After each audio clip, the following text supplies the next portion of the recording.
51 More than it seems. The Merseburg incantations or Merseburg charms are medieval magic spells, charms, or incantations, written in Old High German. They are the only known examples of Germanic pagan belief preserved in this language. Mages and their influences on the normals. Soul, ether. Gideon. She hit a faceless. I've always known that Melon is a badass woman, but for her to hit Ed hard enough to crack his mask took balls. If any of the other faceless saw that, she would have been arrested for attacking the authorities. And I didn't even know half of the curses she had in store for him. The most surprising thing was that Ed took everything like he deserved it, which he probably does. Ed never told me the story which went down between him and Sadina in enough detail to judge how much fault falls to either of them. But Grandma certainly took it out on him. If that was a preview for what she has in store for Sadina, I certainly look forward to handing her to Melon. I hold the medical scanner in my hand tighter. The doctors issued one to me, so that I can check if anyone in my surroundings is suspicious. I wave it at random passerbys while walking home. The world is a much shinier place if you know who the bad guys are. The scanner is detecting the energy wave pattern of the magic which is responsible for the drug's effect. We can identify everyone who took the drug, carries it around, or used magic with a similar wave pattern. So there is a possibility to get the wrong person if they have an affinity for blood magic. It's a little drawback and the reach isn't very far, but it's better to scan the minds of a few selected people than having to read the minds of everyone. My happy time with the new toy comes to an end when I reach my home. There aren't many people there whom I could scan. Galia returned to her duties as a OFA agent and was promptly assigned as an intermediary to the observers from Earth. Those two are stiff people. Especially the woman. She doesn't get that we mages don't believe in anything. We are the ultimate atheists in her book, and every time I talk to her, she keeps searching for something in our culture that hints at a higher power. I can't wait until she gets in contact with our version of history. She will explode. No idea how a person like her managed it to go on such a mission. On the other hand, she accepts our explanations, even if she continues to search for loopholes. It could have been worse, I guess. She could have turned out to be some kind of fanatic. Back on my private floor, I find Scylla and Amia in the living room. The both of them seem to be very busy with each other. Scylla is wearing an expensive-looking dress and inspecting herself in a mirror while Amia is inspecting her with a serious expression. Are you two intending to go out? Scylla turns to me. Gideon. You are coming at exactly the right moment.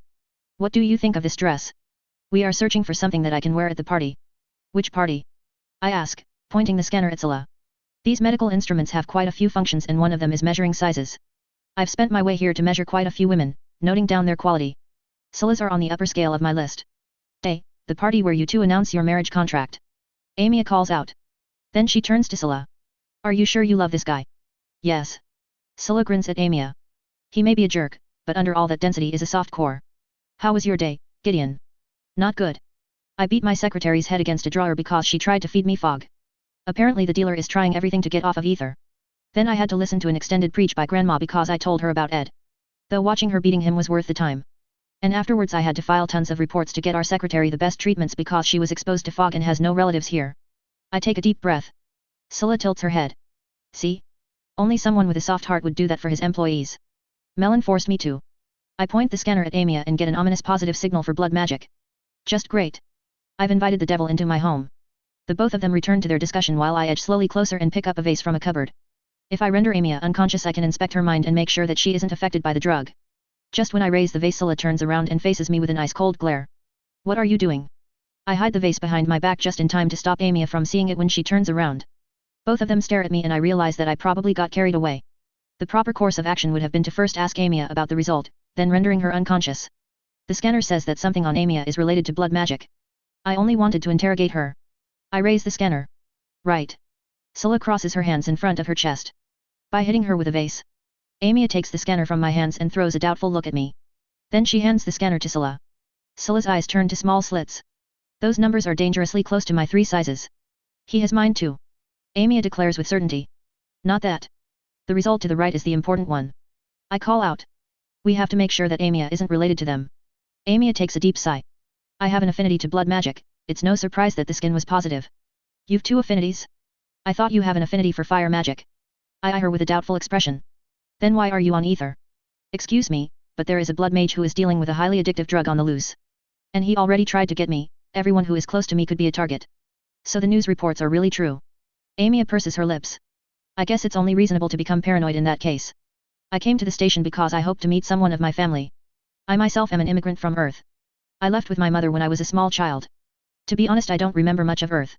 But I remember that I often played with my cousin, father, and grandparents. Since most immigrants are handled through ether, I wanted to check if there is anyone here who is related to me. Why coming yourself? Couldn't you have just asked the network? I ask. I hope you don't have something against it if we check your mind to make sure. Amia winces. Scylla can do it, I don't want you inside my head. I came here because the hub back on Earth noted down that someone who could be my cousin came through en route to Ether. But his flight was delayed and then there was the lockdown. He got redirected to the forge and I got stuck here. So he is currently at the forge. Scylla steps closer to the nodding Amia and places a finger on her temple. Just relax. She closes her eyes and the both of them stand there in silence for a few minutes. Finally Scylla takes her fingers away and smiles. Everything about Amia is okay, Gideon. It was a false alarm. But we've to talk about this device and why it's measuring the 3 sizes. I don't know why it does that. It's not like I am a doctor. This time I force myself to put on a serious expression, counting on my strangeness to get me out of this situation. After a few moments Scylla's blank expression turns into a smug smile. You are becoming better at hiding your lies, but I just have to wait until tonight. Then I'll know what's going through your head. I highly doubt that you are able to hold yourself back until this little incident is completely forgotten. I clench my teeth. That's what I get for sleeping with another telepath. Fine. I had naughty thoughts and scanned all the women who came across me. Then I put them all on a list to see who has the optimal results. Scylla raises her eyebrows like. So you are a guy after all. Just wait until after the party. I've plans for us. Now it's my turn to suspect something. Plans? Stop talking like that you two. Amia puffs out her cheeks. You are making me giddy with all that lovers talk. I didn't have someone to share my bed for over 2 weeks. Then she turns to me. So the news channels are really telling the truth? There is a blood mage running around the station who creates fog? Is he also bonding people, or does he just make them addicted? Bonding? That's the first time I hear of it. What's this bonding? I urge Amia to go on. If she knows more about blood magic I want to know it. She surely studied her trade in detail. Amia starts playing with her fingers. Ah, that's just a rumor. The creation of fog is a forbidden spell for blood magicians. It isn't even taught in school and I highly doubt that anyone could develop it that easily without dedicated research. So since the guy who is using it comes from Earth I theorized that he may be a really old mage. Maybe even from the war. Scylla shakes her head. Isn't it much more likely that the skill was handed down inside a family on Earth? Amia shrugs her shoulders with a curious expression on her face. I don't know. I just asked myself why he shouldn't know more about blood magic than just creating fog. Even if he isn't that old. Crap. She is right. That guy is using one illegal skill without holding back. Who says that he has any qualms about using all his skills to their full potential? Almost all magical traits have some forbidden or at least restricted abilities in one way or another. Amia, what can a blood mage do who doesn't care about anything? He is already using fog. That alone will get him into a dark and moist cell. Amia starts playing with her hair and looks at the ceiling. Obviously she is trying to remember her studies at school. The basic trait of blood magic is to use the blood as a sacrifice to boost spells. That gives the mage an advantage as long as there is something to sacrifice. It doesn't matter if it's his own blood or if it belongs to someone else. I think it's the coolest and most versatile part about blood magic. Then you can use it as a power storage. That's similar to creating fog, but without the addictive effect. Another possibility is to imbue it with power to control it like a water magician. But that really sucks. First you need a lot of blood and secondly any half-decent water magician could steal your control away. There is a lot of water inside blood after all. Her eyes wander to the ground. Where it gets illegal is imbuing spells and curses into your own blood to activate them on a certain condition. That's bordering on creating fog. Finally there is the bonding spell. If a blood mage exchanges blood with another person on a regular basis he can create a bond between himself and the person in question.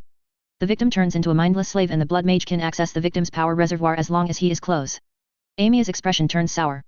Depending on how many servants he has he could be really powerful. It's the most disgusting skill of that affinity. Otherwise I can't think of anything else for which you have to be on the lookout.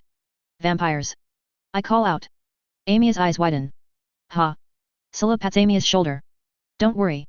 Vampires are some monsters from his movies. 52 Declaration. The earliest known written magical incantations come from ancient Mesopotamia, where they have been found inscribed on cuneiform clay tablets excavated by archaeologists from the city of Uruk and dated to between the 5th and 4th centuries BCE. Mages and their influences on the normals. Soul, Ether. Gideon. I groggily open my eyes, trying to assert what's going on. My view is still blurry from sleep. Then I realize that the alarm which woke me up isn't an alarm at all, but a call from Ed. I shove my sleeping girlfriend off of me and sit up, taking the call. Ed, what's going on? Couldn't you have called me when I am in my office? We've found the blood mage, but he escaped. I just wanted to warn you to be extra careful. Ed answers. What do you mean he escaped? Can't you track him down easily? I get up and reach for a set of clothes. How the hell did an untrained mage from Earth escape a faceless? He is strong. Very strong. He killed 3 of my enforcers and managed to hide himself. I think he may be one of the really old ones. That's why I already informed one of the elders to get to the station. Zabil Firestorm will arrive here shortly. I raise an eyebrow. What the heck? What did this guy do to impress you to the point of calling an elder for help? Oh, nothing special really. He just walked over my enforcers like they are children. There is a recording of the entire scene. His name is Marcus Ledoux. He looks like he is somewhere in his 50s, which makes him really old since he came from Earth. I've sent his data to your office. Ed's voice sounds more than a little angry. I just wanted to ask if you could try to help if we find him again. Your fighting power is amongst the highest on Ether. Most mages don't have the ability to influence their outer appearance. That's something our doctors achieve with various treatments. Without them you simply age slowly. Since an immigrant like Marcus didn't have access to our treatments, it means that he has to be really old. Somewhere between 500 and 600 years? After putting on my cloak I leave the bedroom. There is a meeting I have to attend to, but since when do I have a ranking in fighting power? It's just something like a personal list of us faceless. It contains the most dangerous entities within our jurisdiction. It's good to know the people whom you have to keep an eye on. Ed explains. So I'll be searching for the fleeing blood mage. Just stay careful. He disconnects and leaves me to my thoughts. Since I am already awake I decide to use the time to walk slowly to my office a few blocks down the street. Once I am there I quickly take a look at the information which Ed sent me. The faceless found him by following the links between him and the middleman to my secretary. Marcus Ledoux was ordered to leave the immigrant quarters after he was positively tested for blood magic. Then he went on a rampage to escape imprisonment and further interrogation. The first faceless who fell to him was taken out by surprise. Marcus attacked him out of nowhere after agreeing to follow him. On his escape he encountered two more faceless who caught up to him.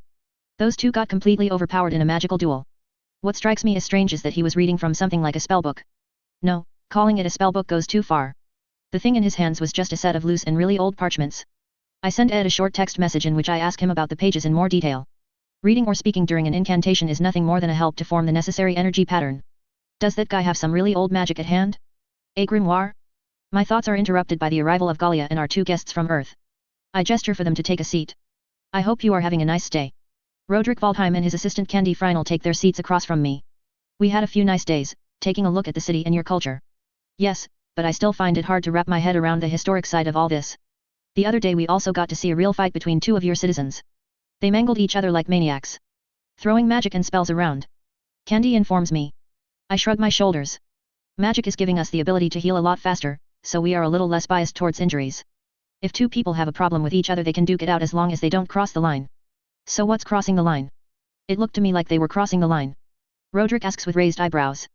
Deprivation of freedom, mugging, torture, taking it out on someone who is definitely weaker than you. As long as they don't kill each other or cause a permanent problem it's okay. I explain. Think of what you saw that day as a regular bar fight. That's why we gave you the guides. That reminds me. Do you want to visit a party of mine in a few weeks? Galia claps her hands together. Oh, that's actually a nice idea. Gideon is going to announce his marriage contract with his girlfriend. You said that you want to know more about our culture. The assistant turns her attention from Galia to me. You are going to marry? I thought you aren't religious. It's not exactly a marriage in a religious sense. We simply vow that we will look out for each other and take care of our offspring together. The one who breaks the contract has to face legal jurisdiction. It's mainly to protect eventual children until they are grown up. I explain. And once they are grown up? Candy asks. Then the contract is fulfilled and may be cancelled if we don't feel like staying together any longer. It's not expected that people with our long lifespans stay with each other until the end of time. I clear my desk from some documents while going on with my explanation. There is also this drug incident all over the news. Galia already explained it to us and we got one of these scanners, but is the situation really that dangerous? Roderick changes the topic. I nod. We managed to almost completely remove such influences from our society. I already explained that we are very lenient in regards to what someone does to himself. But that drug practically takes away one's freedom. There is no way we can overlook that. It's too dangerous. We continue our discussion about the implications and potential results for Earth. Apparently our drug dealer kept a relatively low profile while he was on the planet. Maybe he would have done so on Ether too, but the accident ended his plans and made the authorities aware of him. There is also the point that Earth's medical knowledge wouldn't even recognize the drug as a dependence-causing substance. They wouldn't know what to look for. Another call by Ed makes me drop my friendly demeanor from one moment to the next. There was an attack on your house. What? I call out, leaping to my feet and startling my visitors. Ignoring all safety regulations I activate a teleportation spell and take a part of my office table with me. Arriving at my home I find Scylla arguing with Ed and my grandmother. She has a bruise on her face and her hands are covered with blood. There is a big hole in my house where we once had a window. Scylla. Are you okay? You aren't hurt, right? I approach fast, but Scylla raises her hand to show me that it isn't her blood. I am fine, but they abducted Amia. We've to find her. She says with an angry voice. 5 people broke into the house. I was in the kitchen at that moment, so Amia answered the door. They took her and the rest tried to get more captives, but we managed to fight them off. While I and Melon had our hands full with 2 of them, the other 3 overwhelmed Amia and carried her away. That might actually turn out to be a hard task. They had a teleporter with them to escape. They could be anywhere on Ether. Ed mumbles to himself. Not with me. We just have to follow her signal. But I don't get why they would want to abduct Amia. I quickly access the network and order a small program of mine to display the whereabouts of the people who are affiliated to me. What do you mean? Melon asks astounded.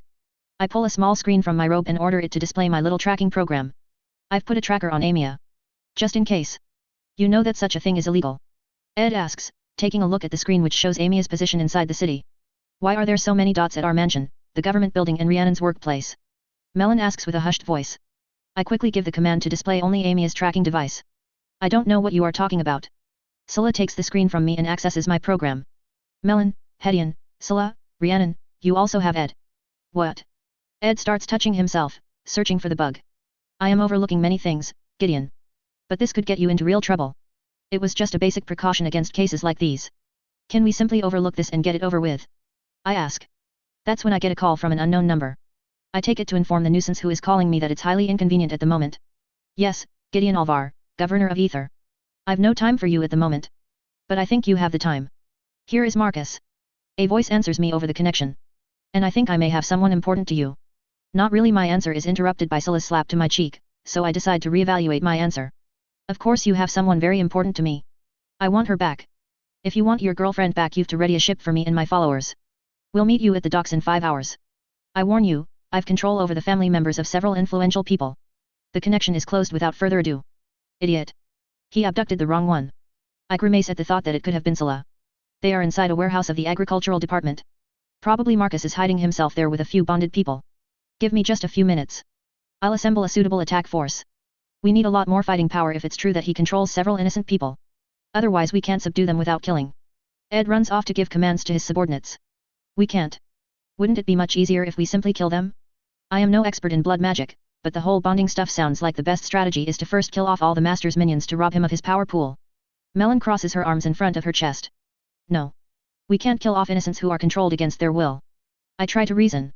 But they are aiding him. There is a difference between freely given assistance and being forced like a slave.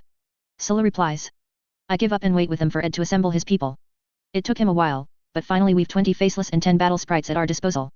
The plan is to teleport ourselves directly above the warehouse with Amia inside. Then we'll breach it from all sides at once and use maximum force to subdue everyone inside. It's a rash and hasty plan, but in the current situation we are hoping that Marcus isn't expecting a full force counterattack that fast. I also don't believe that negotiating with such a man does us any good. Melon, Scylla, and I form a triangle around the faceless. I perform a gravity spell to lift all of us a few meters above the ground, then all three of us start working on a teleportation spell to translocate the entire group to the warehouse. 53 Repercussions. Sefer Raziel Hamalak is a medieval practical Kabbalah grimoire, primarily written in Hebrew and Aramaic, but surviving also in Latin translation, as Liber Razielis Archangeli, in a 13th century manuscript produced under Alfonso X. Upon further examination of the book it was found out that its runic alphabet was most likely the first diagram for techno-magic, its symbols highly resembling modern circuit boards. Mages and their influences on the normals. Soul, Ether. Gideon. We appear right above the warehouse and Ed's men spread out immediately, searching for entrances. The warehouse itself is surrounded by fields, being located in the agricultural part of the city. Ed's men aren't picky in their choices. Windows and the roof's trapdoor serve as entrances as well as doors. But most of them are creative enough to avoid the obvious offered breaching points and blow their own way inside. I stay back and wait with Melon and Scylla while hovering above the warehouse. Ed gave me access to the private network of his battle sprites.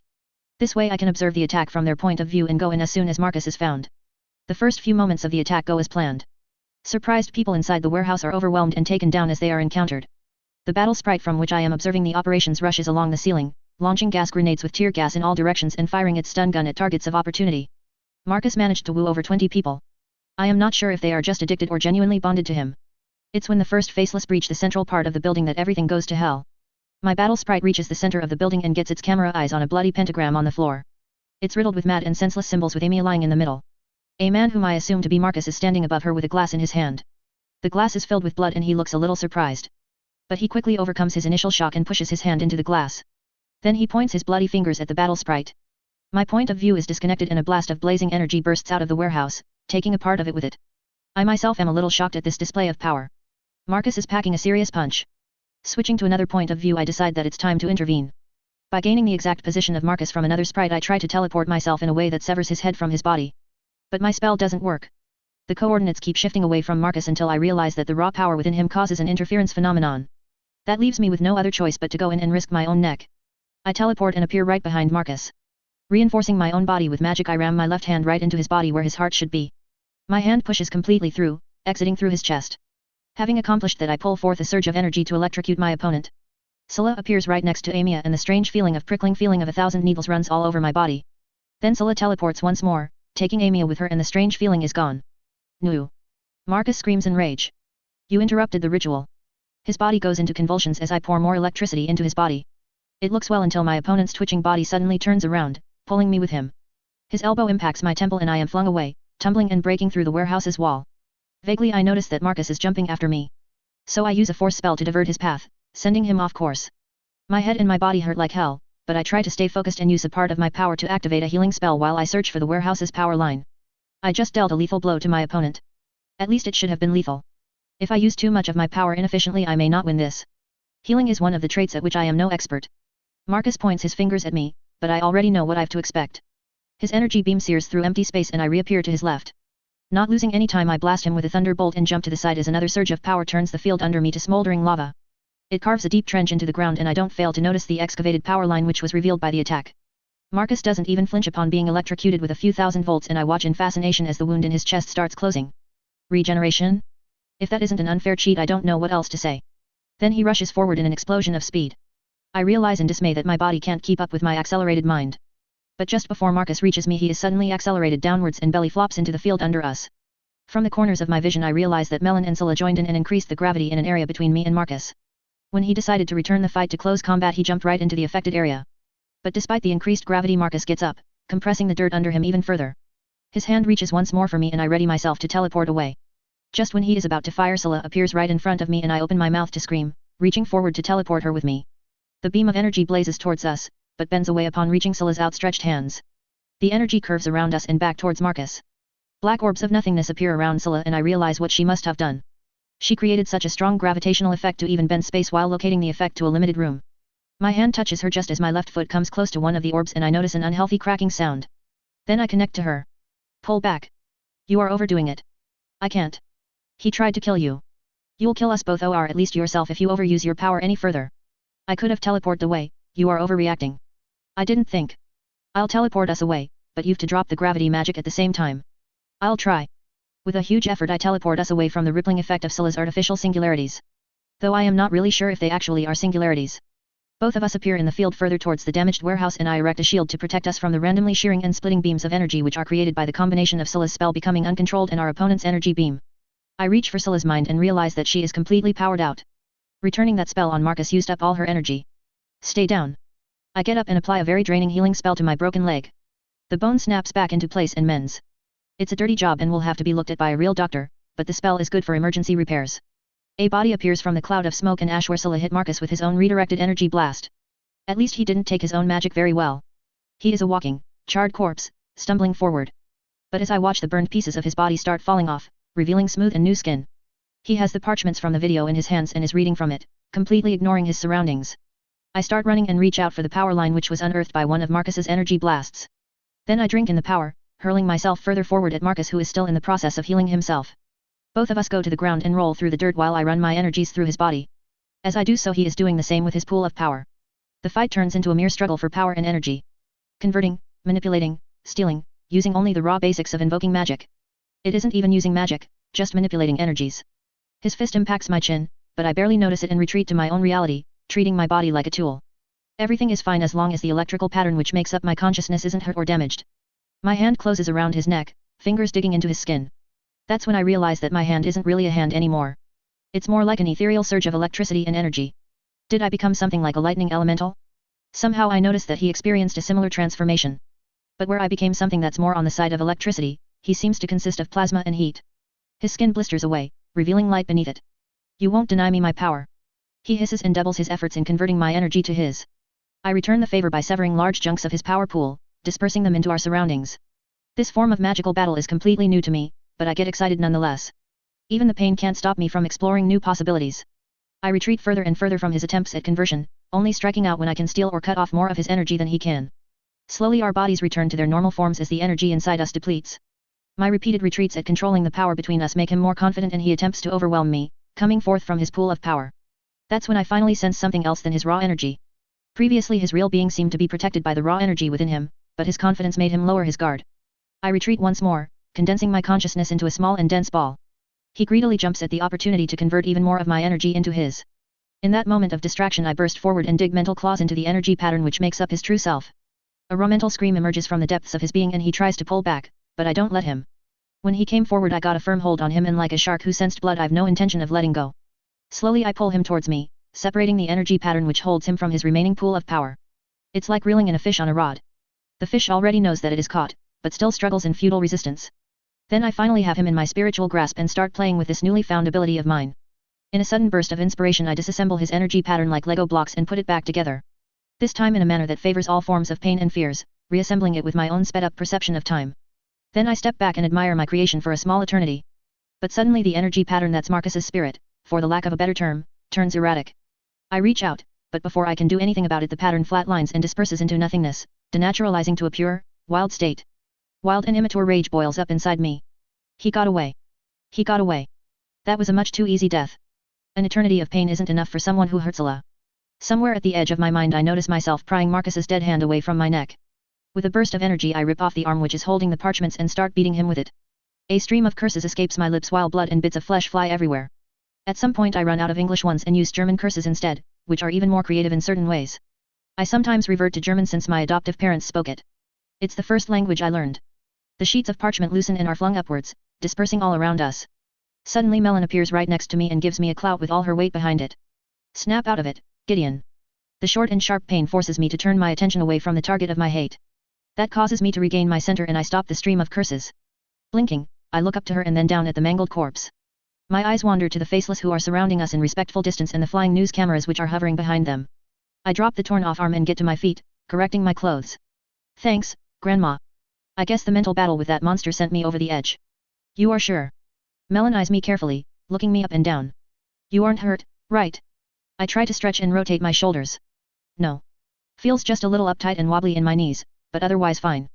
Whatever just happened seems to be over. Right. You still have to see a doctor. I think you just had another mutational burst from the battle. Melon grabs my hand and slides an arm under my shoulder to support me. No. What about Scylla? I ask and try to turn, but my legs simply give out. Luckily Melon stops me from falling. She's fine. I've already checked.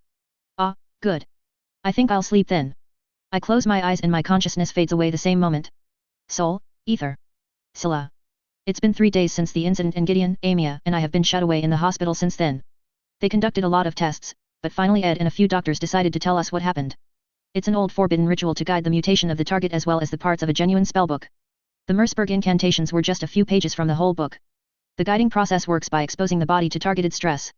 Ed waves the parchments in his hand. The really sick part is just that you need a sacrifice. A person with the magical affinities which you want to enhance. It's a really old spell which works with a brute force approach, so it needs something like a template. So we were exposed to this ritual.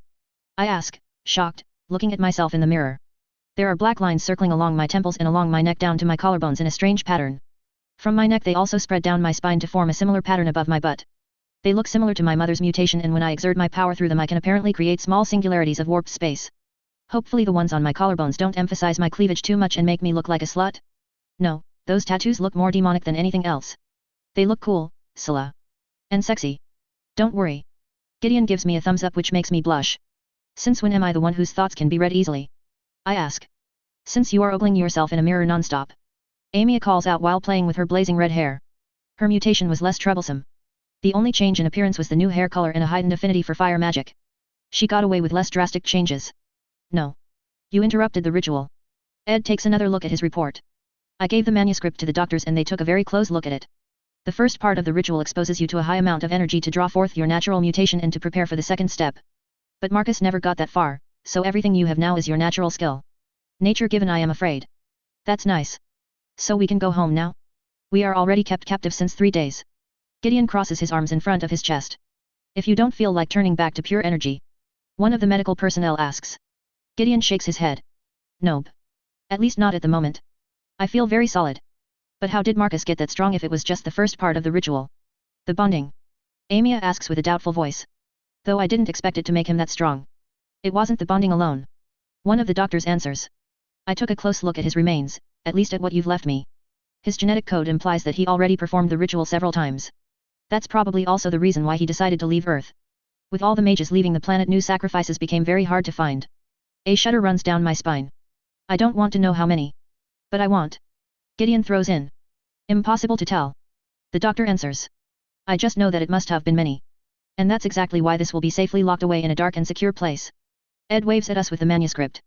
I would rather destroy it, but there is no way to tell if there isn't something valuable from old times among these pages. The scientists will have to take a good look at it first. I sigh in relief and get up from my seat. Then let's go home. We don't lose any time and hurry back to Gideon's mansion.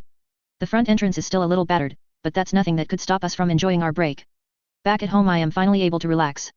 And there is something else I want to do. I hurry to our bedroom and shed my clothes to put on the thong and cupped bra which he likes so much. A few moments after I am done the door opens and I throw myself onto the bed. Closing my eyes I push out my chest to let my cleavage speak for itself. Wow. If that isn't confidence I don't know. Amy's voice reaches me from the room's entrance. I open my eyes and jump up. Amia? What's that supposed to be? I stomp towards my friend who is in red undergarments and has a bottle in her hands. Can I join in? She asks with a pleading voice.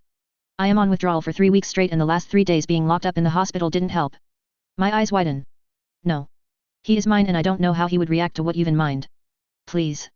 I am not familiar with ether and picking up a decent guy isn't easy since I don't know any good locations. And I've already shared men with you. Do you remember Angelo and that nature mage you got the hots for? They were originally my boyfriends. Amia takes my hand. That's something completely different. You didn't intend to marry them. I try to pry my hand out of hers. Is it? She raises the bottle. I even brought silicone oil, I know that you are much too embarrassed to buy it yourself. I lick over my lips and reach for the bottle, but she pulls it away. Ah. What's your answer? I promise that I won't steal him from you. Squinting my eyes at her I think long and hard before answering. You know what I'll do to you if this has any repercussions on my relationship with him. Amia salutes me. It won't. You are the boss. I nod and place a hand on my hips, then I look deep into her eyes, a superior smirk on my face. I am fully intending to make you regret this. Soul, ether. Gideon. I enter my bedroom and stop. On my bed are 2 half-naked beauties. Are Amia and Scylla having a lesbian encounter? No, Scylla isn't lesbian. I would have read that in her mind. What's going on? No, I know. Where is the camera? Scylla gets up and stalks towards me, swaying her hips. No camera, just 2 women who need a man. Yes, I see that. But there has to be a trick to it. That's not how Melon described things to me. What am I supposed to do if my girlfriend actually allows a sidekick? I still sense something off. Are you testing my morals because I went nuts on that blood mage? Because if that's the case I won't fall for it. Scylla doesn't answer and kisses me instead, opening her mind to me. Her legs snake around me and I cup her ass to support her. When she is done our lips part. Do you know what you have to do? A grin steals itself onto my face and I recognize the free card I am given. Oh, you are so evil. I love you. I carry her to the bed where Amia is waiting eagerly. Then I pull both of them into a tight embrace while they start getting rid of my clothes. Running my hand over Amia's belly I pull a little spark from her skin while kissing Scylla's neck. Then I get pushed on my back and Amia gets a bottle from the night table and pours the slippery contents onto us. I already want to protest against sullying my bed, but Scylla shuts me up by claiming my lips while Amia gets to work on my lower region, guiding my hand between her legs. After a while of caressing her clit I use her weak position to spark her. It results in a scream of pleasure and Amia pulls my hand away to place herself above me. Then she drops her hips onto me and starts grinding hers against mine. Scylla gets up and turns around to kiss Amia, running sparks of electricity across her body. I follow her lead and grab her chest, moving my fingers between her legs. Scylla connects her mind to Amia and I join them. Seconds stretch to minutes until all of us shudder in fulfillment. I reach around both of them and claim them in the most primeval way, not holding back on sharing the explosion of my feelings with them. A final thrust into her finishes her off. Amia's eyes turn upwards and she passes out with a gasp while I am still inside her. And that's it for someone who believes that she can join in on 2 telepaths. Scylla shoves Amia off of me and takes her place, slipping me inside her with her back towards me. That girl simply didn't know what she got herself into. I smile. That leaves more time for the 2 of us. I push Scylla forward and grab her hips, fully intending to use the opportunity of getting rid of 3 days worth of tension. 54 edition. At the end of the 3rd Industrial Revolution all work-related jobs turned completely away from production as the IM production lines took over. Human skills in the industrial sectors turned completely to development, planning, management, and repair duties. Mages and their industry. Soul, ether. Gideon. We are standing in front of my mansion, wishing Amy a goodbye. When she woke up the next morning she informed us that she had found a place of her own and that she wouldn't stretch our hospitality any further. So I am thankful for letting me stay, but I am afraid that I've found a place for myself. Amia smiles at us, correcting her very prim robe. With ether's traffic being unrestricted some apartments became free. I had my eyes on one of them for a while and decided to go for it. So you are intending to stay on ether? Scylla crosses her arms in front of her chest with a smug smile on her face. Are you sure you aren't running away after last night? Amia starts fidgeting. It's certainly not like I am running away. Then she points an accusing finger at us. What you two did to me last night was worse than fog. I'll turn insane if I stay too close to you. You two could make tons of money with this. Scylla sighs and throws back her hair. Like a technomage wouldn't have more decent ways to make money. And I told you that you would regret it. I've absolutely no bad conscience about last night. But I still hope you'll still visit the party. Of course. Hey, didn't you say that you've brothers? Do you think you can introduce me to one or two of them? Amia asks. I snort. They are technomages, you know? One might think that you've learned your lesson. Ow. Amia's eyes widen and she pulls on her lower lip. Then one of them? Certainly not two. Scylla smiles. You can try. I won't stop you. Then it's a deal. Amia hugs Scylla and then me. With no further words to say she picks up her luggage and walks down the street to the nearest teleporter. I am glad that it's just the two of us again. One night like this is enough. I open the collar of my jacket since it suddenly feels a little too tight. My. Gideon? Aren't you just trampling on any man's dreams? Who would dislike having two women of similar age in his house? You got what many guys are dreaming of while jerking off. Scylla looks up to me and raises an eyebrow. Yeah, right. Dreaming, that's the important word. As long as it remains a dream it's good and nice, but the reality looks different. I don't think that I would be able to please two women each night. You two wrung me out like a wet towel. I am not even sure if I can get it up tonight. I answer a little desperate. Scylla purses her lips. Not even if we use the oil. Then she leans closer. I also have to tell you a little secret. I lean down and let her whisper into my ear. We are no longer alone. It takes a few seconds until I get what she meant. Great. Congratulations to both of us, I guess. I roll the words with a questioning undertone. It's only natural since we were doing it without protection. And I guess there is no going back from this point on, so I hug her and press my cheek against hers. Once we separate I have to make something clear. You are the one who has to clean up the mess. I point at her, starting to walk down the street to my office. My bed looks like a wet dog slept there. Unfortunately work doesn't care if I am sick or not. I've to make up for 3 days out of office. Scylla blows a kiss after me. I love you too. And I'll make sure to tell the whole family.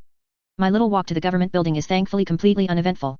Once inside my office I immediately get to work and pull out a tube of superglue in the part of my desk which got cut off during my hasty departure. While I am applying the glue to my office table, 3 familiar faces stroll into my office. Galia, Candy, and Roderick enter the room. I decide to greet them first. Good morning. I hope my hasty departure a few days ago didn't inconvenience you. No, Roderick answers hastily. No. Certainly not. We saw that you had your reasons. The news channels were very detailed. Yeah, that Marcus was a nasty, little piece of shit. Being inside his mind and seeing his memories totally freaked me out. That's not entirely true, but I figure giving them a vague explanation is better than telling the truth. They can imagine the truth like it fits them best. Got me into hospital for 3 days. Upon having finished applying the glue I take the cut-off piece of my table and press it into place. Candy decides to go for it. We've thought about your offer of additional protection and decided that it would be rude to reject something that's freely given.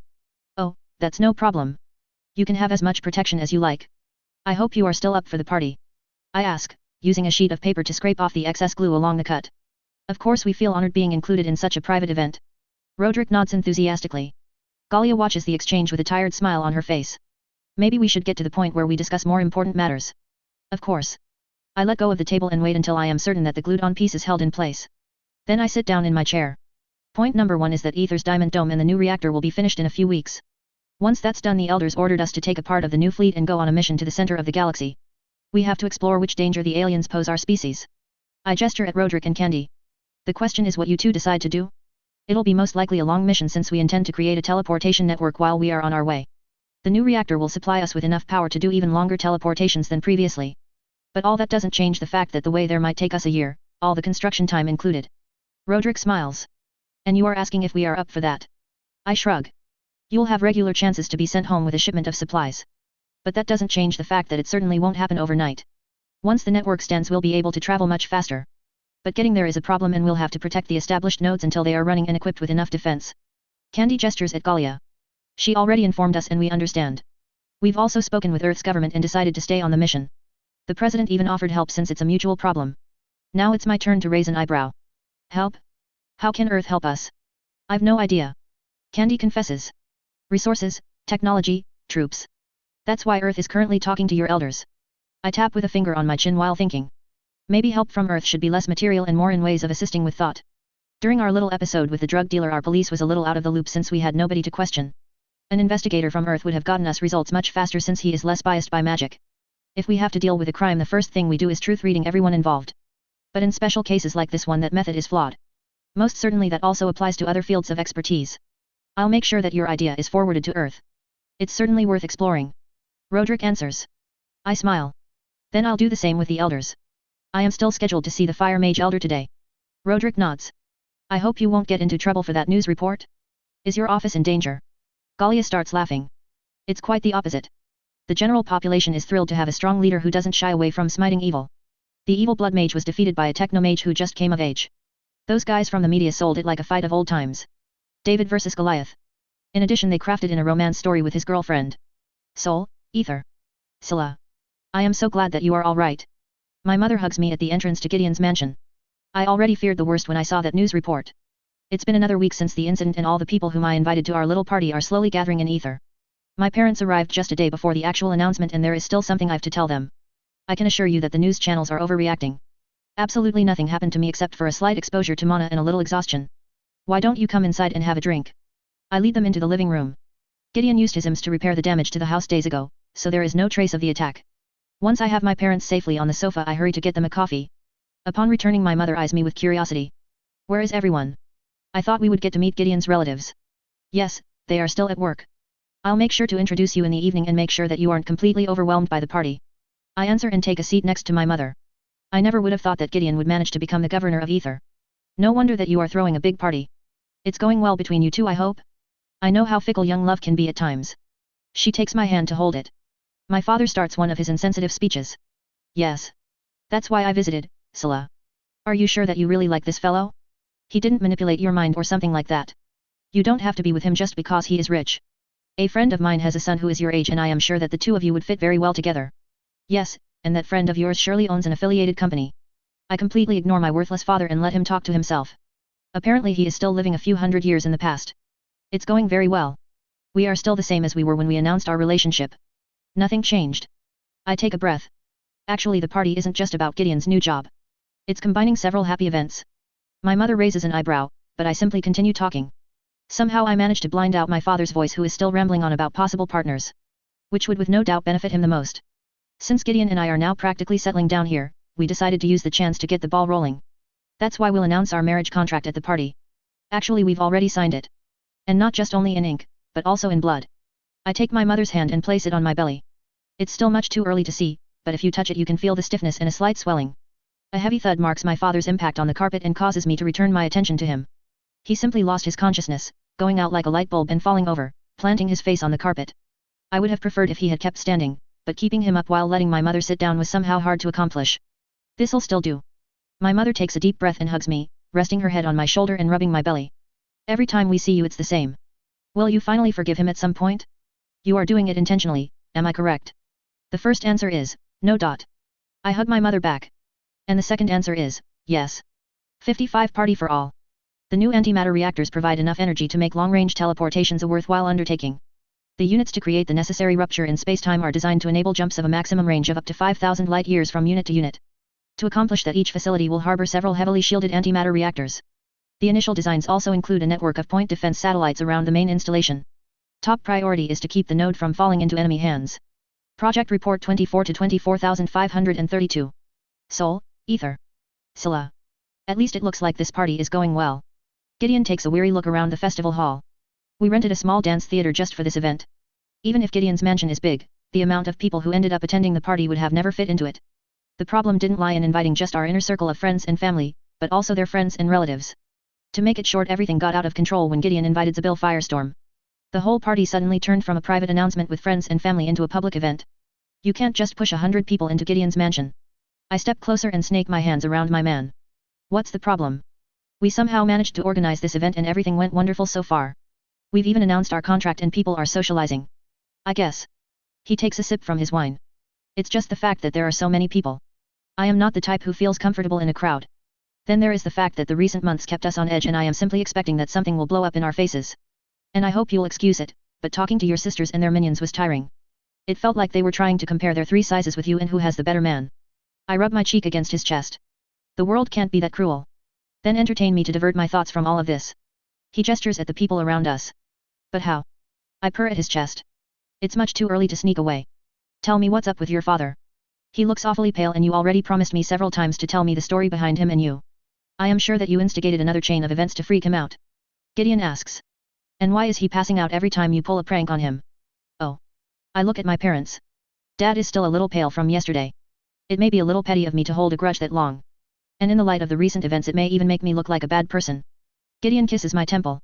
Let me be the judge of that. Okay. I sigh. The simple one first. Dad's mutation is a very good example how this whole mutation business can go awfully wrong and why someone should never encourage a mutation willingly.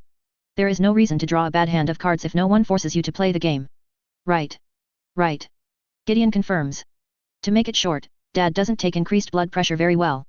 If there is something that agitates him it simply goes click and he drops like a puppet with its strings cut. He could take medicines against that, but it would practically mean that he is always stoned. So he refuses. How unlucky. I bet a person like him ends up with a lot of bumps and bruises. Gideon comments. Yeah. Especially when he talks to me. I clarify. And the other matter is that Dad was always trying to manipulate me. He is very old school with his 400 years and still believes in marriage alliances to increase the power of his holdings inside the family business. Quantum computers are a tough market. I gesture at the old crook. Ever since I was small he tried to set me up with the sons of his partners. Go and play a little with that boy, why don't you dance with my young friend? I didn't mind it as long as it didn't get out of hand. When he just made nice suggestions there wasn't a problem to at least talk to the people whom he introduced me to. When I was 17 I met this guy in school and we really hit it off right from the bat. We fell in love and did all the things a young couple does. It was the first time for both of us, but since we shared minds we both knew that we genuinely liked each other. I grimace. Then Dad destroyed everything. Dad found out about my boyfriend and his, according to Dad, low standing. Dad invited him to have a little chat and completely alienated him from me. I don't know exactly what went down between them, but apparently he managed to induce something like guilt in him. I blame it on the fact that he had a weak character, but still. Ever since then he had something like an inferiority complex towards me because my family was wealthy and he hadn't anything to give to me. Everything ended in us breaking up. That's when I decided that my dad can do what he wants and that I've my own life. So I simply asked Mom for some money, packed my stuff and off I went. Gideon purses his lips. That's quite a story of a family dispute. I guess it went down a little harsher than that. A lot of screaming, raised fists, and bad mood. Of course. I smile. It's just that I can't avoid thinking that if your dad hadn't been the asshole he is, you might be somewhere else and we would have never met. And was it really your dad's speech which caused this inferiority complex and the subsequent breakup? Wouldn't it have happened anyway at some point later on? Gideon muses. That's why I am saying that it may be cheap of me to still be mad at my dad. Others might say that my father simply wants the best for me, but I doubt that. The people whom he suggests are without exception business partners of his. You just have to take a look at the friends of my sisters. I add. And just yesterday, shortly before I told him about our marriage he tried to suggest some of his goons to me. Gideon's hand around me tightens. You are completely right in taking it out on him every time you two meet. And I hope you continue doing so until and long after he has a genuine change of heart. Anytime you need my help for a setup, just ask. I draw a circle on his chest. I'll make sure to take you up on that offer. Have you seen my brother by the way? I didn't get to talk to him that much tonight. Gideon furrows his forehead. Which one? The older, or the younger one? The older one. Brenton is the name. I've introduced Martin to Amia and the two of them seem to be in a world of their own since then. I point at the dance floor where Martin and Amia are dancing with their eyes locked on each other. Martin's hand is a little too low on Amia's hips than is appropriate, but my friend doesn't seem to have any objections to being felt up. Gideon corrects his collar. Actually he talked to me for a while. Apparently he tried to socialize with me, but I must have failed since he suddenly excused himself and ran off. I am not good at this stuff. I raise an eyebrow. Socialize? What did you two talk about? You didn't chase him off. Of course not. I would never do that. He is your brother. Gideon answers. Then what did you two talk about? I ask. Gideon answers with a bored and tired voice. At first we just talked about random stuff. How you and me are doing. How business is going. For some reason he was much less hostile this time, though he still seemed concerned about you.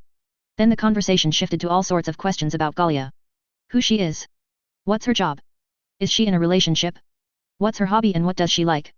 Honestly, at the end of the conversation I was so bored that I was happy that he ran off. I couldn't take much more of it. I bite on my lower lip, a suspicion creeping up my spine. Then I survey the ballroom. And where is Galia? Now Gideon looks around himself.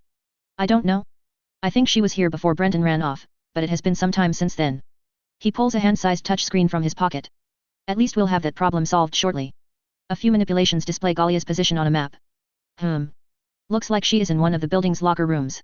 Before I can stop him he gives another set of instructions and the image is replaced by a black screen, then a light turns on and reveals the insides of what's definitely a woman's handbag. Whatever is submitting the images slowly crawls over a pink purse and past a red lipstick to push its camera out of the bag to take a look around. The handbag is obviously lying on the ground in a small room. Then the image settles on Galia and Brenton. My brother's pants are down and he is energetically ramming himself into Galia, who is pinned between him and the wall. His arms are supporting her ass like a vice and her dress is pushed up to her hips while her legs are firmly locked around him. My brother wears female, black panties on his head, most likely Galia's. She in turn has her hands around his head and is firmly burying his face in her cleavage while looking up to the ceiling. I have my doubts that brother can breathe properly in that position. Too bad that we can't see her expression from our point of view. Galia is performing cooperative movements to make it easier for him, and the barely suppressed screams to go harder and deeper show quite clearly that she is approving of his efforts. I reach for the touch screen and switch it off. We haven't seen anything. But we have, and I definitely don't like what I saw. Did I sell her out? Gideon rubs his closed eyes as if he just got dirt into them. I never realized that she likes the muscular type. Maybe it's because we always called her a brute. Trust me. Brenton is a good guy at heart and I am sure that he isn't a player.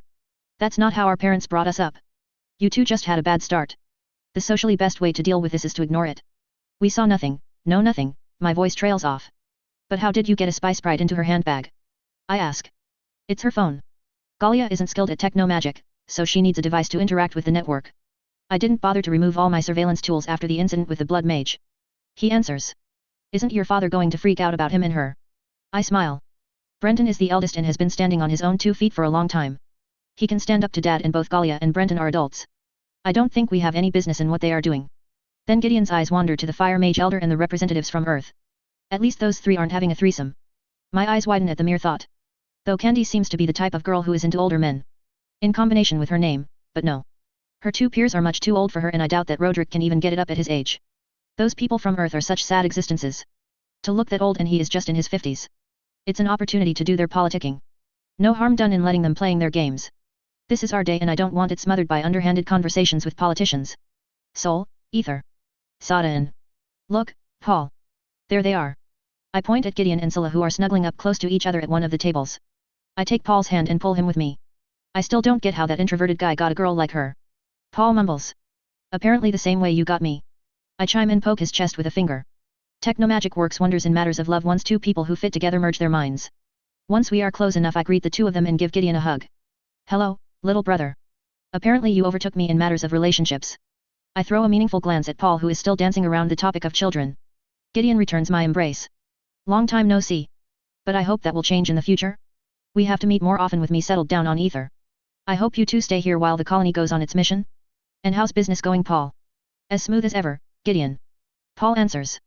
You warned my company in time about the new technology. We were the first ones who jumped onto the new train, though it looks like fusion reactors will still stay a lot cheaper than the antimatter tech.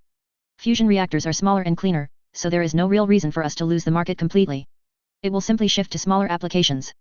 The only reason to use antimatter is having to supply big ships and installations which need a lot of energy. I take a seat next to Scylla. And of course we'll stay on Ether. Stardrive got tasked with the installation of the new teleportation network. We'll take 4 of the big shipyards with us to have everything at hand that's needed. Paul and I will play the supervisors for the project. Paul's eyes start glowing with greed. Think of all the money we can make once we start taking fees from other species in exchange for using our network. Communication, transportation, they'll throw their resources at us once we get in place at the strategically important locations. 56 stopover. First node connection, Sol, Antares.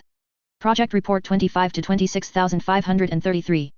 Antares, asteroid habitat. Ilankaleo. It's so huge. How did they build something like this? It's 15 clicks in diameter. I admire the city which appeared out of nowhere just a few hours ago. The disc-shaped platform is settled with a real city. It looks like the mages simply cut one of their cities out of a planet's surface and lifted it to space.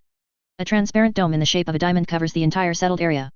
I wonder why they didn't settle the other side of the disc too? Then there are the 4 tubular structures which are accompanying Ether. Immediately after their arrival they began to produce parts for something much bigger. I want to go over there. This is the chance I've been waiting for, but our diplomats are such incompetent idiots and the aliens obviously aren't trusting us for whatever reason. First they denied us access to their systems. Then they refused to trade. And now I've one of their settlements directly in front of me and all I can do is watching it from afar with a telescope. It's like they are taunting me. Normally they cloak everything they have, but this one they show us openly. They are dangling the treat in front of me, but just out of reach. They are hiding something. Ao muses at my side. Their diplomats are very good in diverting your people's attention. They openly show you the city and the fleet which is accompanying it, but at the same time they have something else behind their backs. I turn to look at the zine. How so? Ao gestures at the 4 structures. They are building something huge. But where are the materials for it coming from? It seems like they are teleporting them from somewhere else. I shrug, not understanding him. That seems to be within their capabilities. The only thing that really worries us is that they are arming the new structure to the teeth. They could have built it somewhere else if they wanted to use it against the Forlorn. There is no sense in building it here where you can see and easily reach it. AO answers. It's nonetheless a provocation that they are intending to put your people in face of a finished results. I want to know what they are up to. Antares, Ether. Gideon. We are intending to invest the time and resources to create a single transportation route from Sol to the center of the galaxy. Paul explains. I tilt my head, not understanding the strategy behind it. Didn't you mention that you want to take over all the strategically important places? Yes, of course. But a project of this scale has certain risks involved. It's important for us to have a fast way to travel to the center. But everything else is just useless expenditure at the moment. Of course we'll connect important systems when the chance arises, but that will only be out of opportunity. The leader of Star Drive gestures at the map of the galaxy which is displayed above my office table. This project is like building the first railway. We'll invest in the transportation line which we need and everyone else can take a look at it and test it. Paul's expression turns into a grin and he rubs his fingers. Everyone else who wants to be connected to the network has to pay. I nod in understanding. So you want them to pay for their nodes. The Forlorn are just lucky to get one for free since we need it too. But why do you don't want to tell them before the complete installation is in place? We don't even know if it works. This is a prototype. Why should we jump into the cold water if we don't have to? It's the first rule of business to not talk about unfinished projects. Paul spreads out his hands. Once we are connected to the node back in Sol and have teleported a few ships we can tell them. I nod slowly, understanding his point. I see where you are coming from, though the technology seems solid. Even though we've just scaled up the product. There is nothing new about what we are doing. But I guess it's better to be safe than looking stupid later on. Our relationship with the aliens is still based on the fact that we have some capabilities which they lack. It's important to demonstrate that we are the ones who are in a position of strength. That is the reason why the elders aren't willing to let the Forlorn anywhere near Sol. If they find out that our species is currently restricted to a single star system they might get stupid ideas. Well, maybe not the Forlorn themselves but the Xene or any of the others out there. Right. Paul stands up and corrects his attire. If you excuse me then? I've a lot of things to do and places to be. No rest for the manager. I wish him goodbye and we shake hands, then Paul retreats and leaves me alone in my office. Without any further visitors who need my attention I decide to do some administration. The crew for the fleet of 100 ships and 50 battle stations need a regular schedule to take a little time off. That's the main reason why Ether is coming along for the trip.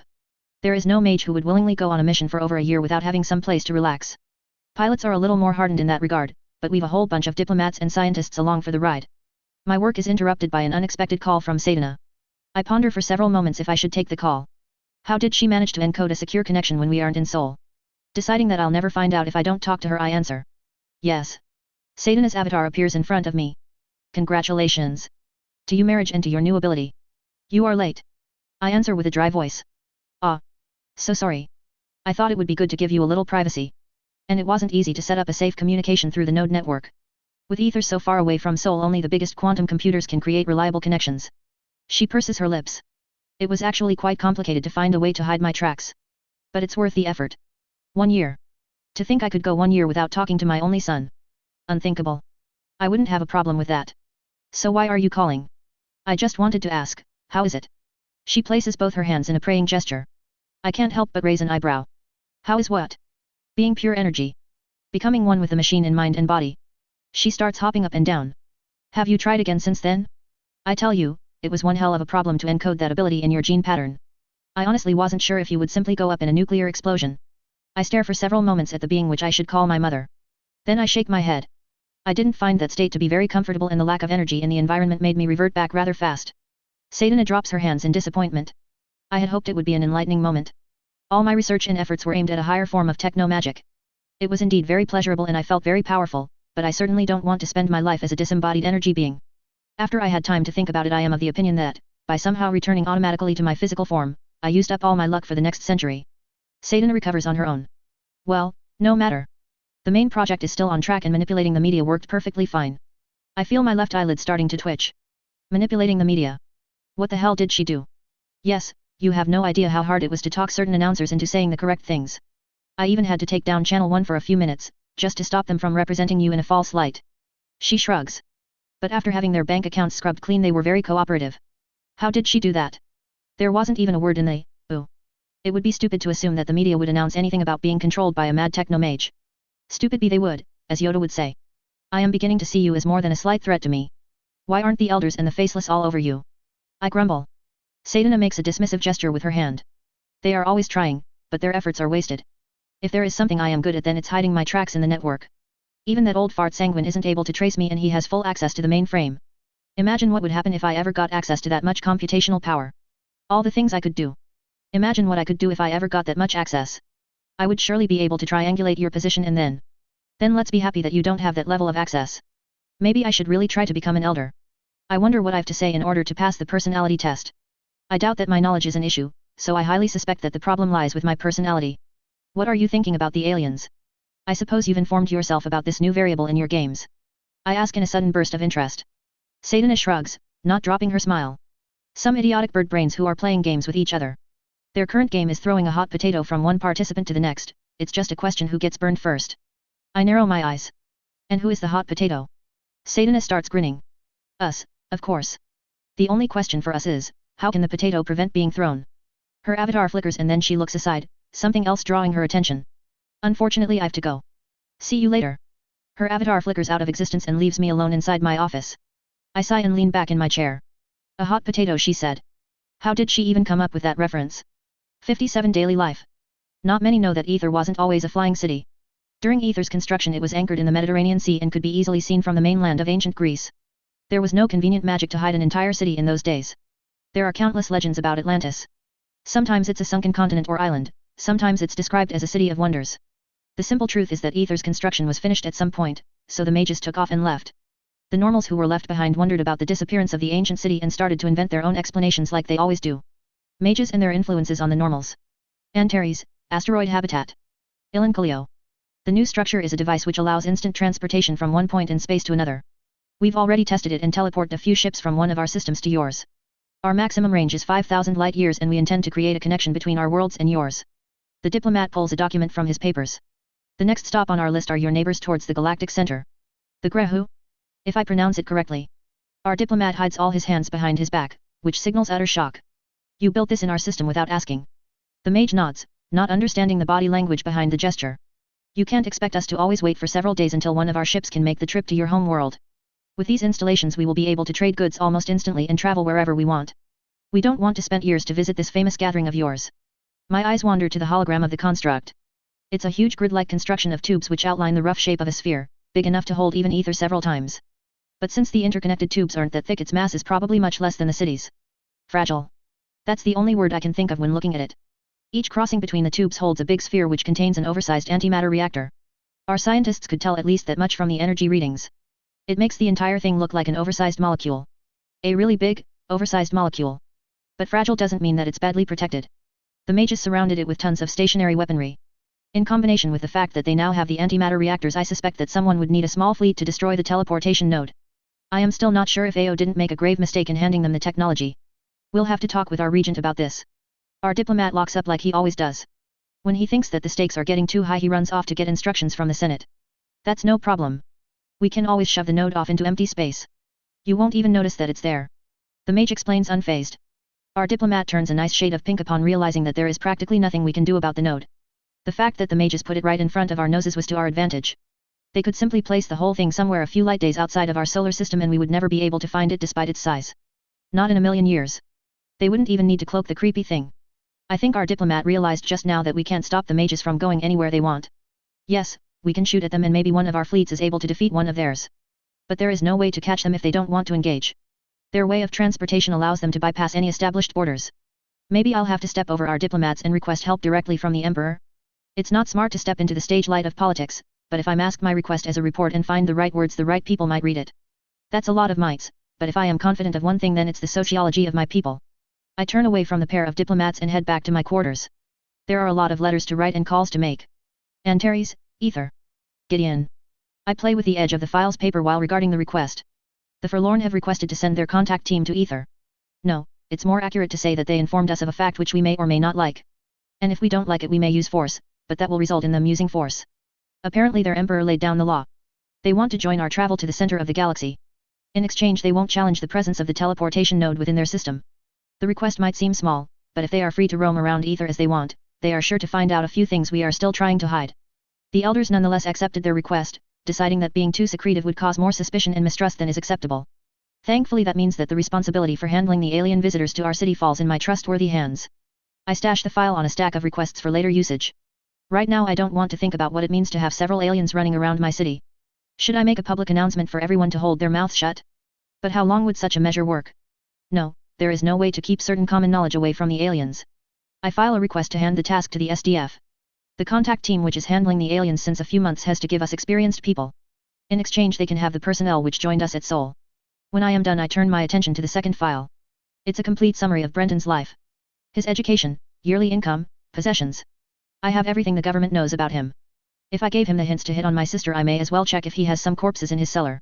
Being too absorbed in the file, I don't even notice the door opening and closing. Ahem. My eyes wander to the person who cleared her throat to gain my attention. It's Melon and she doesn't look pleased at all. I wonder what I did wrong? She points at the file in my hand. Actually that's why I am here. And to catch you red-handed on top of it. Gideon, you can't make requests for people's personal data from the database without a proper reason. What did you think? That's a violation of your office. I had a reason. I pull the sheet of paper away from Melon's hand as she tries to grasp it. Everything went through the proper channels. I was very careful about that. The proper procedure was made and archived. Nobody of my successors will even waste a second thought on something as small as that. You said that he's under suspicion of being a spy. How did you even get through with this, Gideon? To make such an inquiry you need 2 people from the government to approve and a faceless to make the request. I get how you managed to persuade Ed and get permission from the faceless. But not your secretary. Tell me how you managed to persuade Alessia to help you. She's your aide and should know better than to go and get you such information. Such a request needs to be filed by 2 public servants. I purse my lips. I simply explained to her that keeping her job after that incident with the drugs was very lucky. Grandma's eyes widen. You threatened her. That's exactly the wrong way to see it. No. I didn't threaten her at all. Not in the least. I just made sure that she understands the fact that someone who tried to make someone else addicted to a drug needs to regain some trust. You know very well that she wasn't in complete control of herself. Why do you even need those files? You didn't look up anyone else from Scylla's family. Melon crosses her arms in front of her chest and stares down at me. Nothing in particular. I was just interested. I feel a few pearls of sweat forming on my forehead. It's really uncomfortable when Grandma looks at me like that. She can still make me feel like a small child with 2 plush toys. Spill it. We both know that I am the one who is better at pushing your buttons. She threatens. No, I try to hold my ground. She has nothing to hold against me. I kept to the rules, bending them just a little. There is no reason to jump me like this. Her eyes form 2 small slits. I wonder what Scylla thinks about this. You, investigating her brother like that. An accusation for spying doesn't vanish like that, even if it gets dropped immediately after the personal data was cited and nobody else is informed. I scratch my head, breaking eye contact with Grandma. If Scylla gets involved she might get mad at me. She will surely take a very close look at my memories when she gets the chance. This little investigation was just meant to make sure of Brenton's character. Fine. I'll have a little chat with Scylla then. Melon announces and turns around. Brenton and Galia are involved with each other. I kind of caught him and her fucking each other at the marriage announcement party. And just a week ago he relocated his whole business to Ether and is seeing Galia on a regular basis. Galia is like a sister to me and I just wanted to make sure that he doesn't have any corpses hidden away somewhere. There you have it. Happy? I spilled it. And I even somehow avoided mentioning that their get-together was somehow staged by me. Melon turns back around, looking me up and down with a raised eyebrow. Galia found a guy for herself. It's not like she found him. More like he found her. I sputter. You know how annoyed she is about the fact that she isn't in a relationship. Being the oldest one of the children and such. I thought that she might have been too desperate. But who am I to judge people without proper information? You know me. I can't judge someone's character from a few words at a party. Grandma steps closer, pointing at the exit of my office. I think you wanted to take a little break? Get some coffee and take your time. 10 minutes at least. I stand up and try to leave, but Grandma holds me back by grabbing my clothes. I think you forgot something. Her eyes wander to the report in my hands. Finally I get her meaning and place the report on my office table. I'll be taking a break then. If Alessia isn't too loaded with work I'll even try to socialize with her a little. And take back a few of my threats. If Alessia spills the beans to Grandmother Melon, she will flip. Melon smiles at me. Take your time. I leave, not even looking back at how fast Grandma has the report in her manipulative hands. 58 Another. The different types of mages vary strongly in abilities and character. Some of them are as peaceful as an intelligent being can be. Others are as aggressive as an Angrelian Nar. Others are simply unpredictable. It's them whom you have to be wary of. So when talking to a mage the first thing you do is to confirm whom you are talking to. Ilankaleo. Star 82579, Ether. Ilankaleo. This city is fantastic. Ao races forward to talk to another random stranger. My companion is interviewing various citizens while I am still trying to wrap my mind around this species. Their main means of transportation is the public teleportation network. Even though the streets offer the possibility to drive vehicles, they are rarely used. It's strange that his city looks so familiar to one of ours and yet there are differences which make it completely alien. No forlorn would want to live inside a huge square block, we like our houses round. If someone without the ability to activate the teleporters wants to get around the city, he either needs his own shuttle or help from a mage. If Ao and I hadn't a silent companion who is taking us where we want to go, we would be unable to get around without a lot of walking. Then there is the fact that there are no servants. All public places are managed by robots. Most disconcerting. I have to remind my people that the mages are probably looking down on most forms of servitude and slavery.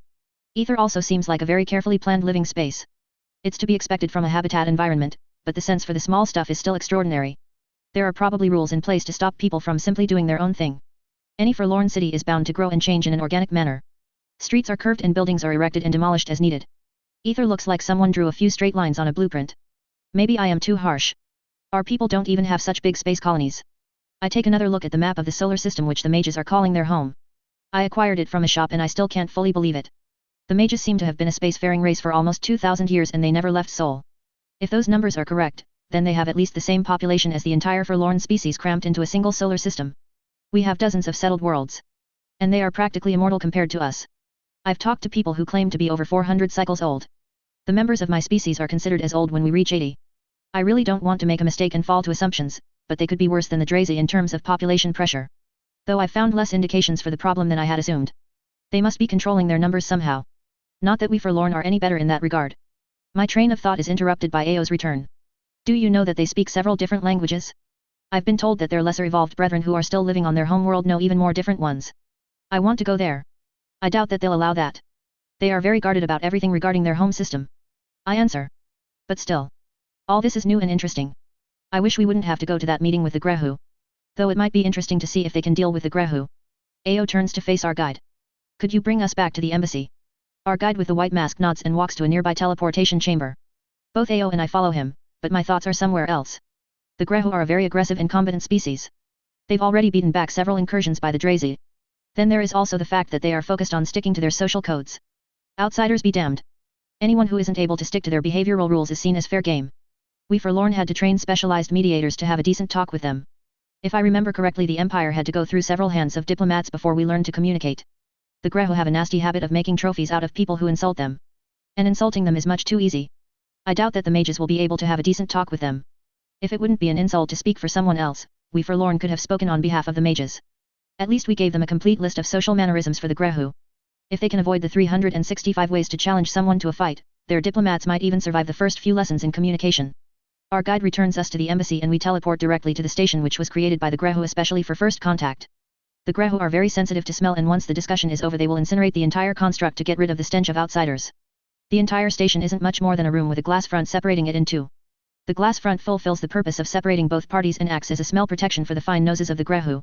In the center of the huge room is a separate big, glass chamber with airlocks. The Grehu speakers with talk from face to face with the outsiders there. Once at the station I and Ao join a group of 7 mages and 4 forlorn who are already waiting in the chamber. I recognize our military advisor and one of our diplomats. The mages are all unknown to me, though 4 of them are wearing the masks of their police. Not that I can discern between individuals anyway. The masks aren't helping either. That's the technician. Ao jumps one of the mages and takes his hand to greet him. My name is Gideon, for the last time. The mage answers in an annoyed tone. Thanks to Ao's help I recognize Gideon by his haircut. The technician somehow became Ether's administrator since we last met him. I've already studied their government, but I find it a little extreme. There has to be some sort of legitimacy and accomplishments in my opinion. As I understood the mages, they would follow an infant as long as it proves that it's smart. Ao engages in a heated discussion with Gideon. The mage obviously isn't interested in talking to the Zine. His entire behavior shows that he would rather be somewhere else and I notice that he isn't even paying attention to the group of 10 Grehu who enter the room from the entrance at the other side of the glass front. I've never seen the huge, naked bipedals personally, but right now I feel very happy that there is a front of sturdy glass between them and us.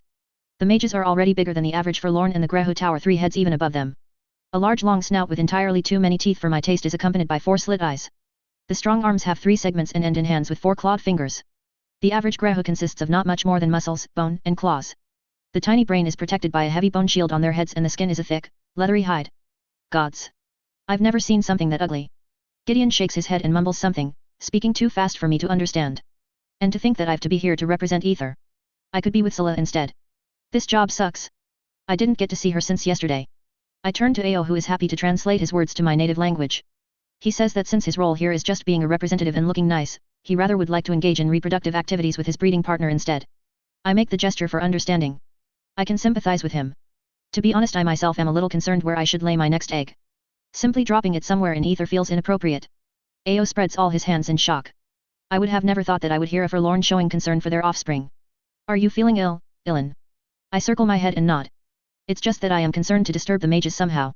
They seem to care for minor life forms. Ah, I misunderstood. That's spoken more like a true forlorn, Ilan. Ao answers. There is no reason to treat an infant like a person. Unless they've proven that they can think they aren't much more than animals. I explain. Some aliens are truly strange in that regard. The Grahu make the first step in entering the transparent negotiation chamber. 5 of them are speakers, the others stay on the other side of the glass front. The mages also send 5 of their numbers to greet the Grahu.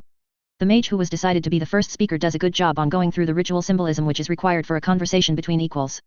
The entire ceremony takes a good minute of complicated gestures and grunts, ending with a hearty pat on each other's shoulder. That's when things go wrong.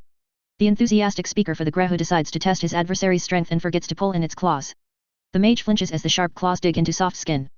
A sign of weakness which is immediately taken advantage of. The swipe of the Grahu's leg sends the mage into the wall behind him and knocks him out. I wince as the mages make the mistake of seeing to their wounded comrade which automatically lowers their status to herd animals. That's bad.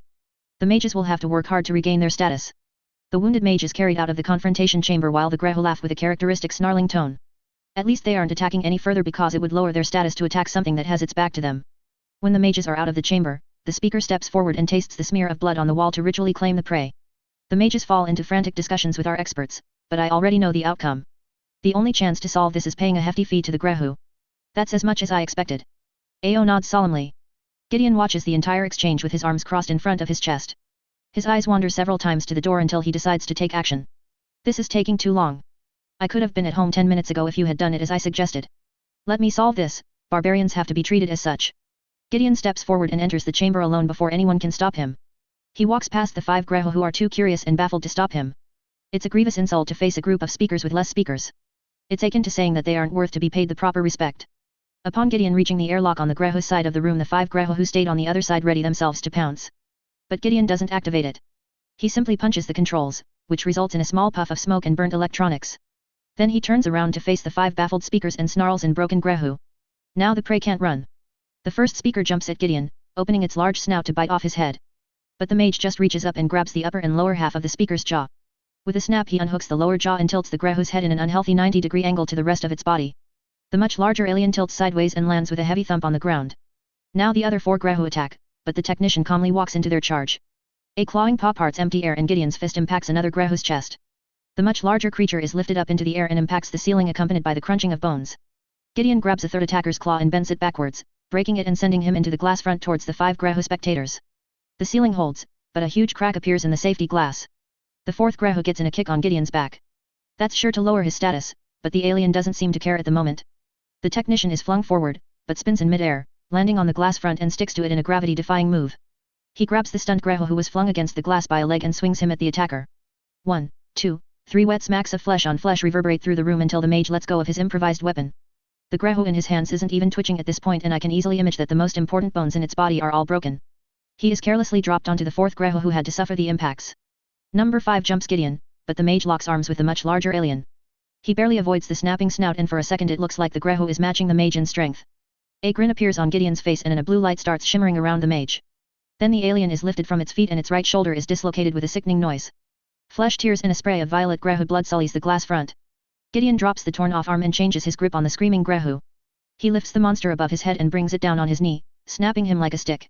The scream ends as the Grahu is neatly folded and impacts the ground with his head. The technician stands up and points a bloody finger at the 5 watching Grahu. Then he speaks again in his broken version of their language since his vocal cords aren't really up to the task. The people whom we sent in here were talkers, but we also have people like me who don't do talking. You choose with whom of us you want to deal. All 5 Grahu pull their lips over their teeth to hide them in a gesture of non-aggression. 59 issues. The pendulum swings between logic and nonsense. Black and white. The further you pull to either side, the further it will swing to the other in the end. Collide worldview. The void, ether. Gideon. She's doing it again. And I gave her twice my portion of food. Scylla, why are you always stealing my carrots? I get up and walk to the kitchen stove. This time she can't bother me since I've already planned ahead. Afterwards I return to her side with new side dishes on my plate. Scylla doesn't stop chewing and engages in a mental discussion instead. Because it's teasing you. And yesterday you thought that I got round. That's definitely a drawback in a relationship with a telepath. I even have to be careful what I think. Maybe I should put a little more effort and training in guarding my thoughts. I heard that. I click with my tongue. You got round. It's a fact and perfectly normal for women in your condition. Why would that annoy you? I answer perplexed. Scylla swallows, being obviously carried away by her hormones. And yesterday you allowed those two awful aliens to visit us. Ilan wanted to know where we drop our babies until they are old enough to speak. And that AO tried to use one of his scanners on me. I am sorry. I don't like them myself, but keeping an eye on them somehow fell onto me. There is no chance in hell that I give them another tour through the city, and so I took them with me. I answer. Just make sure that the forlorn doesn't get close to a child. I am not entirely sure what she is capable of. Scylla grumbles. Sure. I trace the tattoo-like discoloration of her skin to woo her into a better mood. After a while I realized that she doesn't just channel energy through her tattoos, but the skin seems to be much more sensitive in that area. It's actually quite entertaining to tease her by touching it. I think Ilan isn't the problem. She is trying very hard to understand us humans. It's AO whose motives are very dubious. I explain. At least the current teleportation node is in a dead area of space. That's why we are having more time for our visitors. Yes, I actually wanted to ask about that. Up until now we placed each teleportation node in a major civilized system, like the Forlorn, Graho and Jeeves. But this fourth one is somewhere between the stars. Scylla asks. I shrug, thinking back to the Jeeves. They are some kind of amoeba and were very indifferent towards our actions. Our diplomatic exchange can be reduced to the statement that we stay out of each other's way. We don't bother them and they don't bother us with their huge organic ships. I really like them. Very simple and straightforward people. We are in a region of space which can be seen as the main wave front of the Drazi emigration wave. It's very likely that a teleportation node which is located inside a system will get attacked sooner or later. I explain. Shouldn't we take more protective measures then? Scylla asks while almost choking on her meal. I shake my head. We are somewhere in between the stars. I can't imagine how they could find us, even if they knew that we are here. There is no chance for them to be that lucky. They wouldn't even find us if they knew almost exactly where we are. This node will use the latest stealth tech, which would require them to close into a few hundred kilometers. If you think of the vastness of space, that's even more luck than finding a needle on a football field. Scylla relaxes visibly. And the next destination will be the same. Yes. I answer. And afterwards we'll stop at a collide system and then we'll make our way through a few coalition worlds until we are at the gathering place for the society. Scylla raises a questioning eyebrow. And those collide and the coalition are? I sigh and start sharing what I know. The Forlorn suggested to place a node at a collide world since they think that they are very unproblematic negotiation partners. The collide are some kind of aquatic life form and look like a combination of a catfish and a squid. They are fairly well-known traders throughout the galaxy. The Forlorn always paid them a visit when their diplomats traveled to the gathering of civilized species. The next stops are even less likely to have something against the teleportation nodes. The coalition is a conglomerate of several different alien species which are working together. Their societies mixed at some point a few thousand years ago. It led to a shared government for all the included species. Since hostility towards foreigners is almost unknown to the coalition, Ilan thinks that they will embrace the benefits of the teleportation node. The last stop on our list is a star system close to the black hole in the center of our galaxy. It serves as a gathering place for the society and is in great part managed by the Xene. That's where I expect us getting into trouble. The more I look at the galaxy's political landscape, as it is described by the Forlorn, the more I think that the Xene are the driving force behind the alliance which is chasing the Drazi. The Opach are the main party behind this war. And according to Ilan, the Opach are akin to vassals of the Xene. AO himself said that he is aiding us with technology because he dislikes the Drazi. Since we only know AO, we can't say for certain if his actions are sanctioned by the rest of his species, but my theory still stands.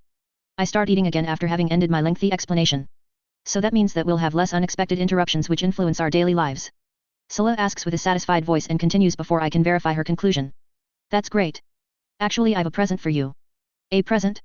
For me? I feel honored. What is it? A new sex toy? A wild night in bed? Actually, I don't really care about the belly as long as we can share our feelings. Mind sex is so much better than the pure physical experience.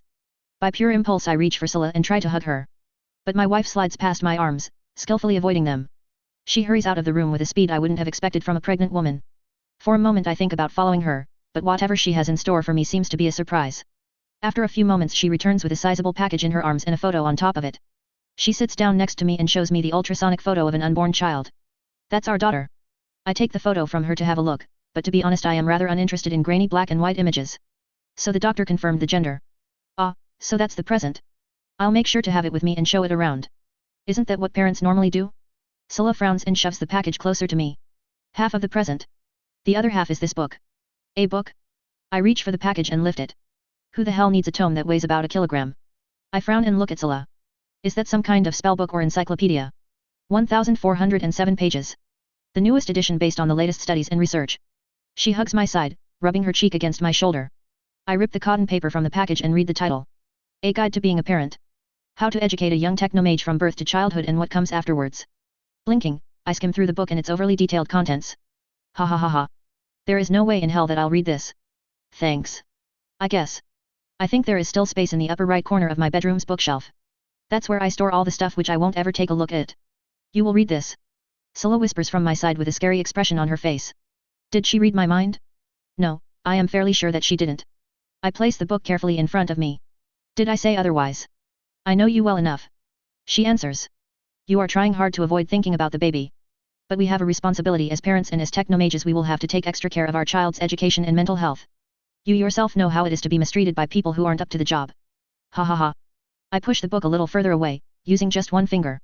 Why do you think that I don't feel up to the task? I hope that you'll take care of that. I mean, you are the mother? Didn't you just say that we'll have a daughter? She'll surely be more attached to you than me. Scylla places a hand on the tome and pulls it back in front of us. I'll surely not take care of her 99% of the time. We will study this together, each evening until we are done. We are in this together, even if you might think that you aren't up the job. It's also new to me. And at the end there will be a test, so don't even try to do this half-heartedly. A test. I scratch my chest and catch myself searching for a way to escape this situation. Scylla's grip on my arm turns tighter. Yes. Don't forget that you are the one who took out my chip. All this is entirely your Dick's fault. And even if I will be the role model for our daughter, you are still the father. And the second child could be a boy. I'll make sure that you can't make a mistake in our children's education. Children. I try to get up, but find Scylla and myself surrounded by a set of her drifting gravity distortions. One of them broke my leg just by getting close to it. As I watch, another one crumbles the metal pot on the stove to a tiny ball, so I decide that it's much safer to stay put and hug Scylla. Dear, you didn't say that we are having twins. She returns my embrace with a warm smile. No. I just want to have more than one, so they can play with each other. And if we put another bun in the oven right away they won't be that much apart in age. I see. I rub Scylla's back. And if they can entertain each other they won't pester us that much. There is logic behind that. Scylla takes my head and gives me a deep kiss, even using her tongue to snake between my lips. After a while we part and she pats my cheek. So you understand. You had your sisters to play and our children will have each other. I am glad that I don't have to fall back on the contingency plans. I feel a little stupid for asking this, but what are the contingency plans? I ask. She shrugs. Since you understand there is no harm in telling you. I intended to drastically cut back our happy time, using your grandmother against you, potentially even performing a few naughty dances in our bedroom. Just to show you what you are missing out on. Since you are a healthy male I doubt that you would be able to keep your wits together after a few nights. Why do I love an evil mistress like her?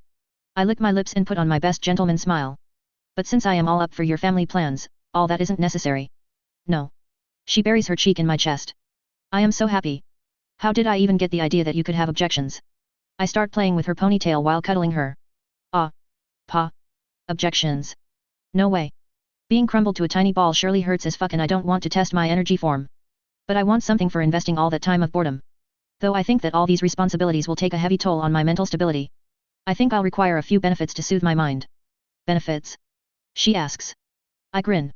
Yes, like extra attention when we make out. I want complete control once in a while. It would be so great if I would get to try a few new dirty things. Don't worry. Since we are sharing minds I'll only do stuff you like. Mainly searching for her weak points. Dirty things he says. She pokes my chest. I wonder whom you got that from. 60 visit. Children are a pledge of partnership. The only problem lies in getting rid of them afterwards. Collide worldview. Star 91896, Coalition Station 369. Gideon. This is definitely strange. To think that such a place exists, it's like someone recreated a Star Wars setting. I am standing on a marketplace of the Coalition Space Station 369 and none of the various aliens around me gives a shit about the fact that Scylla and I are humans. This coalition is certainly very open towards strangers. Scylla comments while being hooked to my arm. I've counted 67 different species so far. Yes, the Collide were boring compared to the coalition. Even though they agreed to our teleportation node and ordered a few more, they didn't let us take a look at one of their cities. In comparison the coalition ambassador didn't even blink an eyelid when we asked if some of us could visit their space station. Scylla frowns and pulls me to another market stand. It's not like he had eyelids. Right. The coalition ambassador's body was an amorphous slimy mass, which can change its form according to his wishes. His preferred method of movement was changing into a slug-like shape to glide over the floor. He even left behind a trail of slime. But to be honest I've seen enough. Can we go back now? Scylla presses even closer to me as a huge creature walks past us. It's like a mix of an elephant and a praying mantis. Scylla, could it be that you have xenophobia? I ask with a teasing voice. Now that I think back I can see that Scylla never let her guard down when she got close to the forlorn or Ao. And here on the market she became unusually clingy. Don't be ridiculous. I just don't like being around foreign creatures. There is no telling what their abilities are. Can we go back now? She denies her issues and repeats her wish. I can't help it and poke further into the matter. But that's exactly the definition of being xenophobe. Maybe we could stay just a little while longer? I kind of like it when you are all girly and search out physical closeness. It arouses my protective male instincts, so I want to explore those feelings since they are new to me. My eyes wander to a huge advertisement and I point the coalition translator at it. It's a wristband which we got from the station's security when we entered the place. The translator informs me that there will be a fighter race tomorrow. The owner of the stall in front of us is eyeing Scylla and me with interest, so I decide to ask him about the race. Excuse me, what's a fighter race? The brown, stick-like creature with 8 arms around its torso bobs up and down. I don't hear anything, but the translator starts generating an answer. They build small ships and fly them through a dense asteroid field. The fastest pilot wins and gets a huge amount of money. Really? What about the ships? Are there any restrictions? I ask with interest. Again the bobbing motion starts. Not that I am aware of. The only restrictions are to build the ship yourself. It's not allowed to be one of the standard models. The tonnage and size are limited to 20 meters. You have to access the net if you want more accurate data. I thank the creature which I dubbed a stick bobber in my mind. Surely they have a better name for themselves, but it's probably some kind of bobbing motion. I hope you don't intend on joining this event. Who knows how dangerous that race could be? Scylla whispers from my side, pinching my arm with 2 fingers to draw my attention. No. Never. I answer, already searching the alien net for detailed information. But to my own dismay I find out that the time for applications is already past its limit. Gideon Alvar. You are the worst of all liars. You opened a connection to the tournament website. Didn't you? Scylla huffs. I sigh and admit my failure at hiding my access to the net from Scylla. Yes, I did. But there is nothing to worry about. It seems like joining this race isn't possible at this point in time. I hope so. How could I tell our child that her dad died in a stupid accident just before her birth? Exactly at that moment one of the furry, alien merchants jumps in front of us and waves some kind of meat on a stick in our faces, colliding with me and losing half of the meatballs from the box he is carrying. The alien probably was just trying to advertise his snack to a pair of potential customers. To the merchant's misfortune the stench of the meat sets off something inside Scylla's stomach and she projectile vomits onto the alien. I admire her skill in hitting the creature's snout, then dispersing her belly's contents over the rest of the rodent-like creature. The merchant drops himself to the floor, crying like a dying rat while trying to get off the vomit. The entire scene causes the people around us to step back to a respectful distance. I already start fearing for the worst after a few seconds of screaming and rolling around on the floor. Maybe something inside Scylla's stomach was poisonous to the alien. I rub Scylla's back, who is still dry retching at my side. If she wasn't angry before, she'll be pissed after this. Finally the merchant stops his exaggerated behavior and touches himself from head to toe, or claws to be accurate. Oh. I am not hurt. The translator decodes his chirps. No, you just caused my wife to empty her stomach because you pushed those stinking meatballs right in our faces. I explain and the translator dutifully translates my words to Galactic Standard. So it's just vomit? By the Trinity. I am so glad. You can't imagine how many nasty creatures are out there. I already thought I was hit with something like valerian nerve poison or screech acid. The alien gets to its feet and notices that all his meatballs cover the ground and are sullied with Scylla's vomit. He starts counting with his claws. I immediately recognize the old street trick. That little rodent doesn't just look similar to a rat, he is one. It's highly likely that he rammed me intentionally to get some money out of his badly selling snack. Too bad for him. Actually I highly recommend to wash yourself immediately. While the stomach acids of my species aren't that strong, they are still very good at removing chitinous parts from prey. Like hair and such. If you don't want to be hairless by tomorrow. I don't have to spin my tail any further, as the alien makes a beeline for one of the cleaning areas behind one of the market stands. Several other furry aliens who overheard my explanation jump aside to avoid contact with the con artist. As there is nothing more to see the crowd disperses fast and I can place all my attention on Scylla who paled even further after the little incident. She got a handkerchief from somewhere and holds tightly onto my arm. Gideon. Yes, dear? Should I teleport us back home? I ask. She will surely want to clean herself up. Actually, no. Get me to the hospital. Right this moment. Scylla reaches for her belly. I think my waters broke. My eyes widen. But isn't it a month too early? Scylla hisses and grabs me even tighter. The baby doesn't care. Star 91896, Ether. Scylla. Press. The nurse urges me on while the doctor observes my vitals on a separate set of instruments. Gideon is holding my hand to offer me some comfort while another contraction hits me. I would have never thought that giving birth is so exhausting. And it hurts. At times I don't even realize that I am the one who is screaming. Gideon, I just want to die. Why isn't it coming out? I complain. 3 hours of being in labor. It feels like our daughter is trying to kill me. I just want to give up. It'll be fine. Should we cast another healing spell on you? Gideon places a hand on my forehead and smiles, which gives me comfort. You don't have to worry. The doctor pats my shoulder. Probably your extraordinary medical circumstances caused a slightly accelerated pregnancy. I never had someone who mutated while being pregnant, so I got the date wrong. It differs for people who already went through the first stages of mutation. He gestures at his instruments which tell me nothing. Your daughter is strong and healthy. We won't even need an incubator. And you just have a few problems with the first stages of delivery, but that's nothing extraordinary. There is nothing to worry about. The next contraction starts and I press with all my might, finally feeling something come out of me. At the end I fall back on the slightly elevated bed and the doctor uses a towel to wipe away the sweat. Good. The head is already outside. Just once more on the next contraction. The nurse's voice informs me. I gasp in relief at the prospect of ending this torture. Maybe I'll have to reconsider the idea of having a second child. Gideon caresses my hand and I smile at him with affection. Halfway through this entire process I got some doubts about him being a father, but having him here at my side, taking care of me, washes all those fears away. On my next contraction I once again use all my remaining power and finally feel the huge lump inside me slipping out. My heavy breathing is drowned by the screams of our daughter. Finally. Say hello to your daughter. The nurse places a small body, wrapped in a towel, on my chest and can't help but feel happy about seeing the crumpled face of my baby. I support her with my free hand and try to link our minds like the book suggested. It's very important to permanently supervise a techno-mage baby. If the child's mind accelerates accidentally and spends weeks or months alone it can do untold damage to the child's mental health. Hello Aurelia Alvar. What do you think? That name fits you, right? I cuddle the cheek of the cooing baby which finally stopped crying after feeling the warmth of my chest. You are so lucky to have such a fine man, Scylla. Not many fathers manage to stay the entire time at their wife's side. The nurse pats my shoulder with an envious expression. I've seen many who ran away halfway through the procedure or simply didn't show up. The doctor holds one of his instruments above me and Aurelia and smiles. She's perfect. Her lungs are okay, even if she's a little early. All that's left is the afterbirth. He flips a switch next to the bed and the green shimmer of a regeneration spell envelopes us. I sigh in relief and try to shift Aurelia towards Gideon. See, that's your daddy. But Gideon simply continues caressing my hand which he is holding. Now the smile and lack of reaction make the whole situation a little creepy, so I poke his cheek but get not reaction. I curse and access the net to get one of the alien news feeds. A few thoughts are enough to display a certain sport event on the delivery room's hollow screen. And there the unexpected outsider weaves through the obstacles like nothing, leaving the current champion behind. Whoever built this little ship was a genius.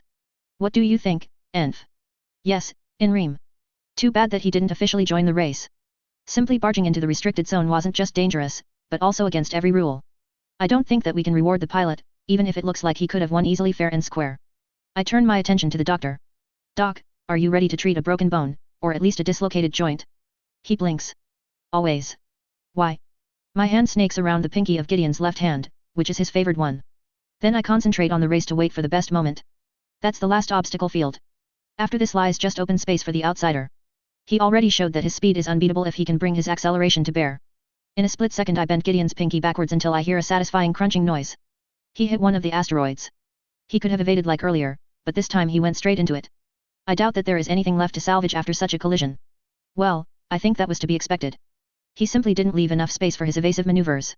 Sooner or later it had to happen. Ow. Gideon pulls his hand away to hold it protectively to his chest. Finally his attention is where it belongs.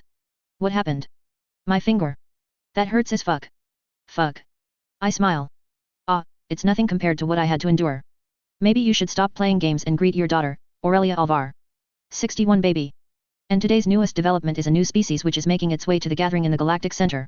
They apparently have astounding technological capabilities like instant teleportation and FTL communication, which they are selling to anyone. Of course under the premise of being willing to pay the right amount of money. Galactic News. Star 91896, Ether. Gideon. I cradle Aurelia in my arms while Scylla is sleeping on the sofa. The medics said that they fixed her and that she is back to her prime condition, but giving birth was exhausting nonetheless. So I teleport them back home right away. Somehow I like Aurelia's tiny hands, even if her chubby baby face is ugly at the moment. And I am lucky that she is sleeping right now, otherwise I would probably find her screaming self less cute. Cute. Funny that I've those feelings about a baby. But she is my baby. On an inspiration I stand up and place her in her cradle, then I carry her to the bedroom and get 2 worn but freshly washed plush toys from the drawer. Ah, how long has it been? Since I have Scylla I never touched those things for comfort. It's much more fun to fondle my woman instead of plush toys. Then I place them next to Aurelia inside the cradle. Here you have Bunny and Cat. I pass them on to you. They already saved my life once. With dread I remember my jump out of the window when I was a child and had to escape an assassin. I lift Aurelia and carry her to the stairway. Just to make this clear. Scylla is mine to grope. You can have Cat and Bunny. I don't even get to take 5 steps out of the living area when I am intercepted and swarmed by Melon and Rhiannon. You are back. Where is Scylla? Is that your baby? Let us see. Without proper reason I clench the cradle to my chest. Scylla is sleeping on the sofa. She is tired. Maybe you can go and take a look at her. Grandma's and Rhiannon's faces turn weird as if they just sensed a weakness. Gideon, such a surprise. Who would have thought that you turn into an overprotective father figure as soon as your child is born? I think about Rhiannon's words and realize that she may be right. My emotional side was leaking through, wasn't it? I ask. It was totally all over your face. This is mine, go and get your own. Melon smirks. With a sigh I give up the cradle for Melon and Rhiannon to inspect the new family member. It doesn't take long and they have Hedion, Arend and me assembled in the living room with an expensive liquor to celebrate. Arend interrupts me while I gloomily watch the women spoiling Aurelia. So why didn't you make it to the finish line? I've spent a lot of effort in hacking the Coalition's guard satellites for you. Yes. I bet on you winning it. I barely managed to sell it off as a win to my friends. Grandfather also complains. I am sorry, but after designing the unmanned fighter and spitting it out from one of my ship's lines I had a hard time in flying it properly. Despite my best efforts the remote controls turned out to be a little sluggish and right when I was about to go for the finish Scylla found out. I rubbed my finger which she broke to make a statement. She never got violent before, but at least this particular event taught me that matters like having a baby and family have to be taken seriously with her. Oh, that's too bad. I was all up for your little project. Arend strokes his beard, considering something. Maybe we should join the next race for real. I kind of wonder why we mages don't have an event like this. The idea intrigues me. Hedion snorts. Are you joking? Nobody except technomages would join. We would fly everyone else to the walls. Arend raises a finger. But everyone else has their fighting tournaments which act as advertisement for their traits. It's all about public opinion. Who says that we technomages can't show off in our own way? And we are surely able to make this a little more interesting than the Coalition. Maybe it would help to present our traits in a better light. Hedion nods slowly. We could surely host a similar event back at home. The only problem I see lies in acquiring enough money to start the operation. That's the least of our problems. Aaron's eyes wander to me. We've someone on our side who doesn't even know what to do with his money and is hoarding it like a squirrel. I grumble. I don't see a problem with having a good financial cushion. And if I take a mage's lifetime into consideration it's not wrong to have a lot of money. Hedion nods slowly. But you surely don't need that much. Fine. Send me a complete project description and I might consider it. I roll with my eyes and flee the two oldsters who are starting to plan a race organization for space races. It's been an hour since I left Scylla on the couch, so I decide to rescue Aurelia from Melon's and Rhiannon's clutches and head back to my private area. Upon approaching them my rescue attempt turns out to be easier than I thought. Melon hands me the cradle with the baby right away. You should wake up Scylla. The child is hungry. I raise an inquisitive eyebrow. How do you know that she is hungry? Melon scowls at me. Seriously? It's vital for technomages to link with her children. Just share minds with her, she lets you in on instinct. It's not like she can tell me that she is hungry. She isn't capable of speech, yet. Of course you have to share feelings. Melon shoos me towards the door and I hurry to flee the scene. Of course I knew that I can share minds with her, but isn't doing this with a baby going a little too far? I am not entirely entitled to believe every word of that stupid book about educating children. Like the point about being careful with punishment and being kind. I am of the opinion that while punishment can be misplaced if the individual doesn't recognize the reason for being punished, it's necessary to punish someone who can comprehend and knows that he did something wrong. Otherwise the individual might come to the conclusion that he or she can get away with anything. On my way up the stairway Aurelia starts complaining, so I decide that a little mental contact to shut her up can't be that bad. The contact with my daughter ends up in getting hungry myself, but I manage to suppress her feeling of hunger a little by projecting my own feelings onto her. Back on my own floor I find Scylla still on the couch. She is truly out cold and her sleeping face looks like she really needs to rest. So I decide to pick her up and carry her to our bed to lay her down. The rough handling isn't enough to wake her up, so I decide that solving the problem doesn't require interrupting her sleep. With Aurelia on my arm I lay bare Scylla's left chest and roll my wife onto her side. Then I plug the baby to the milk provider and the child instinctively starts sucking. After using the plush toys to support Aurelia's position I realize that the baby somehow managed to get the toys and Scylla from me. I sigh while looking down on them. And I thought we had a deal. Aurelia doesn't get what I mean and all I get is a feeling of satisfaction from her. With nothing better to do I lie down myself and close my eyes. Star 91896, Ether. Scylla. Aurelia's silent cooing wakes me up and I open my eyes. Hi. How are you doing? I reach for the cradle next to my bed and place my hand on my daughter's head. It has been a few days since her birth and I think I am finally back to my previous weight. Having a baby is really tiring, but it's worth the effort. And Gideon turned out to be a really charming and caring father, even if he would never openly admit it. He really cares for me and Aurelia. I turn around and find him sleeping next to me. When my eyes wander to the tent further down the bedsheets I remember a certain plan of mine. After being left to himself for a while he must be quite loaded. I take Aurelia with her cradle and hurry to the kitchen where I find Melon eating breakfast. A few meaningful words are enough to place the baby in her care. It won't take long. Just a few minutes, or maybe an hour. I could also take the whole day while I am at it. Back in our bedroom I strip my pajamas and pull the bedsheets from Gideon, who still hasn't woken up. With great care I pull away his trousers and grin at releasing his glorious cock. Then I start licking his tip while keeping an eye on my man's expressions. After massaging him for a while with my hand I start pleasing myself between my legs. When it looks like he is going to wake up I sheath his entire throbbing tip inside my mouth and press down on his length. By the heavens! Scylla! What are you doing to me? Finally he opens his eyes, but I pull out to deny him his release and run my tongue around his tip. Just waking you up. What did you expect? I smile and let go of him. Don't stop now. Are you serious to leave me hanging like that? He begs. But I want to feel it too. I turn my rear to him, waving my ass in the air. Upon looking back I find him running his hands through his hair with a needing expression on his face. Finally his urges win over his reason and he grabs my hips to sink his entire length into me. I call out in delight and in the next moment he is all over me, hugging me from behind with his arms to deny my escape. I drift in the feeling of him filling me up and remember what I missed out on since a few days. He takes me hard and in his own rhythm, but after the recent months I don't care in the slightest and gloat in his feelings by using our connection. His heavy breaths are right next to my ear and suddenly he clamps down on me with all his power while I force my rear against him. Several waves of hot, pulsating convulsions wander through my lower region while he releases his seed into me with heavy gasps and rocking motions. After a while we calm down and I find my mind start working once more. Gideon is still clinging to my back, reluctant to let go. Scylla. What did I do to deserve you? I missed being woken up like this. Can you do this every day from now on? I purr in delight and circle my butt against him. I might consider it. The doctor said that the regeneration spell will enable my cycle again after a week. So when I woke up and saw that splendid erection of yours I decided that wasting it while being fertile is a shame. Gideon freezes up, which results in me being the only one who gloats in the pleasure. So I move myself against him in hopes to coax him into a second round. What's wrong? I thought you would be delighted about taking up the normal schedule again. Suddenly he starts chuckling and a set of plush handcuffs appears in my field of vision. Before I can protest he has me cuffed to the bed and presses me down into the mattress with his full weight. Then he whispers into my ear. Do you remember our little promise?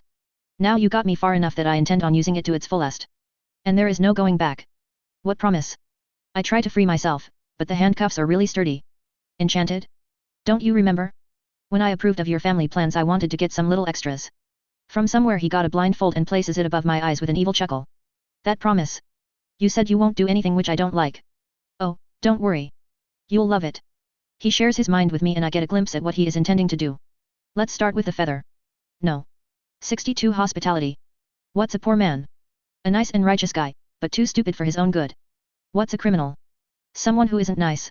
What's a rich man? A guy who isn't nice and learned how the world works. Take what you can get. What's a politician? All of the above. What every mage knows. Galactic Center, Ether. Gideon. They were really busy in this system. I lean back in my seat and watch the display which is showing us what can be called the capital city of the Milky Way. Why are they calling it Milky Way? Sounds kind of stupid now that I think about it.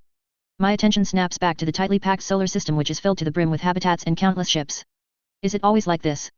The population of this star must count in the billions. Always. Ed nods. He is sitting on the left side of my office table, next to the commander of the SDF forces. To my right is Paul who has the responsibility for the dockyards. I've worked myself through all the information which we got from AO and Ilan. You shouldn't take the site too seriously. According to my understanding most species entertain a permanent colony in this system. Ed pauses for a moment to think. They don't have instant communication and if you are located far away from the core you have to deal with very long travel times to come to this place. That's why many species set up a permanent colony with loyal individuals. The display out there is by no means a unified community. I nod slowly. So what you want to say is that if we provide the correct lighter, this powder keg out there may blow up in their faces. The SDF commander shakes his head. The elders instructed us and the diplomats to be extra careful about dealing with the aliens. We can't start a war. Who let this idiot in here? I am not starting anything. It's only natural to explore every possibility to stay ahead of our enemies. Ed is right when he points out that the display out there has to be understood correctly. Paul snorts.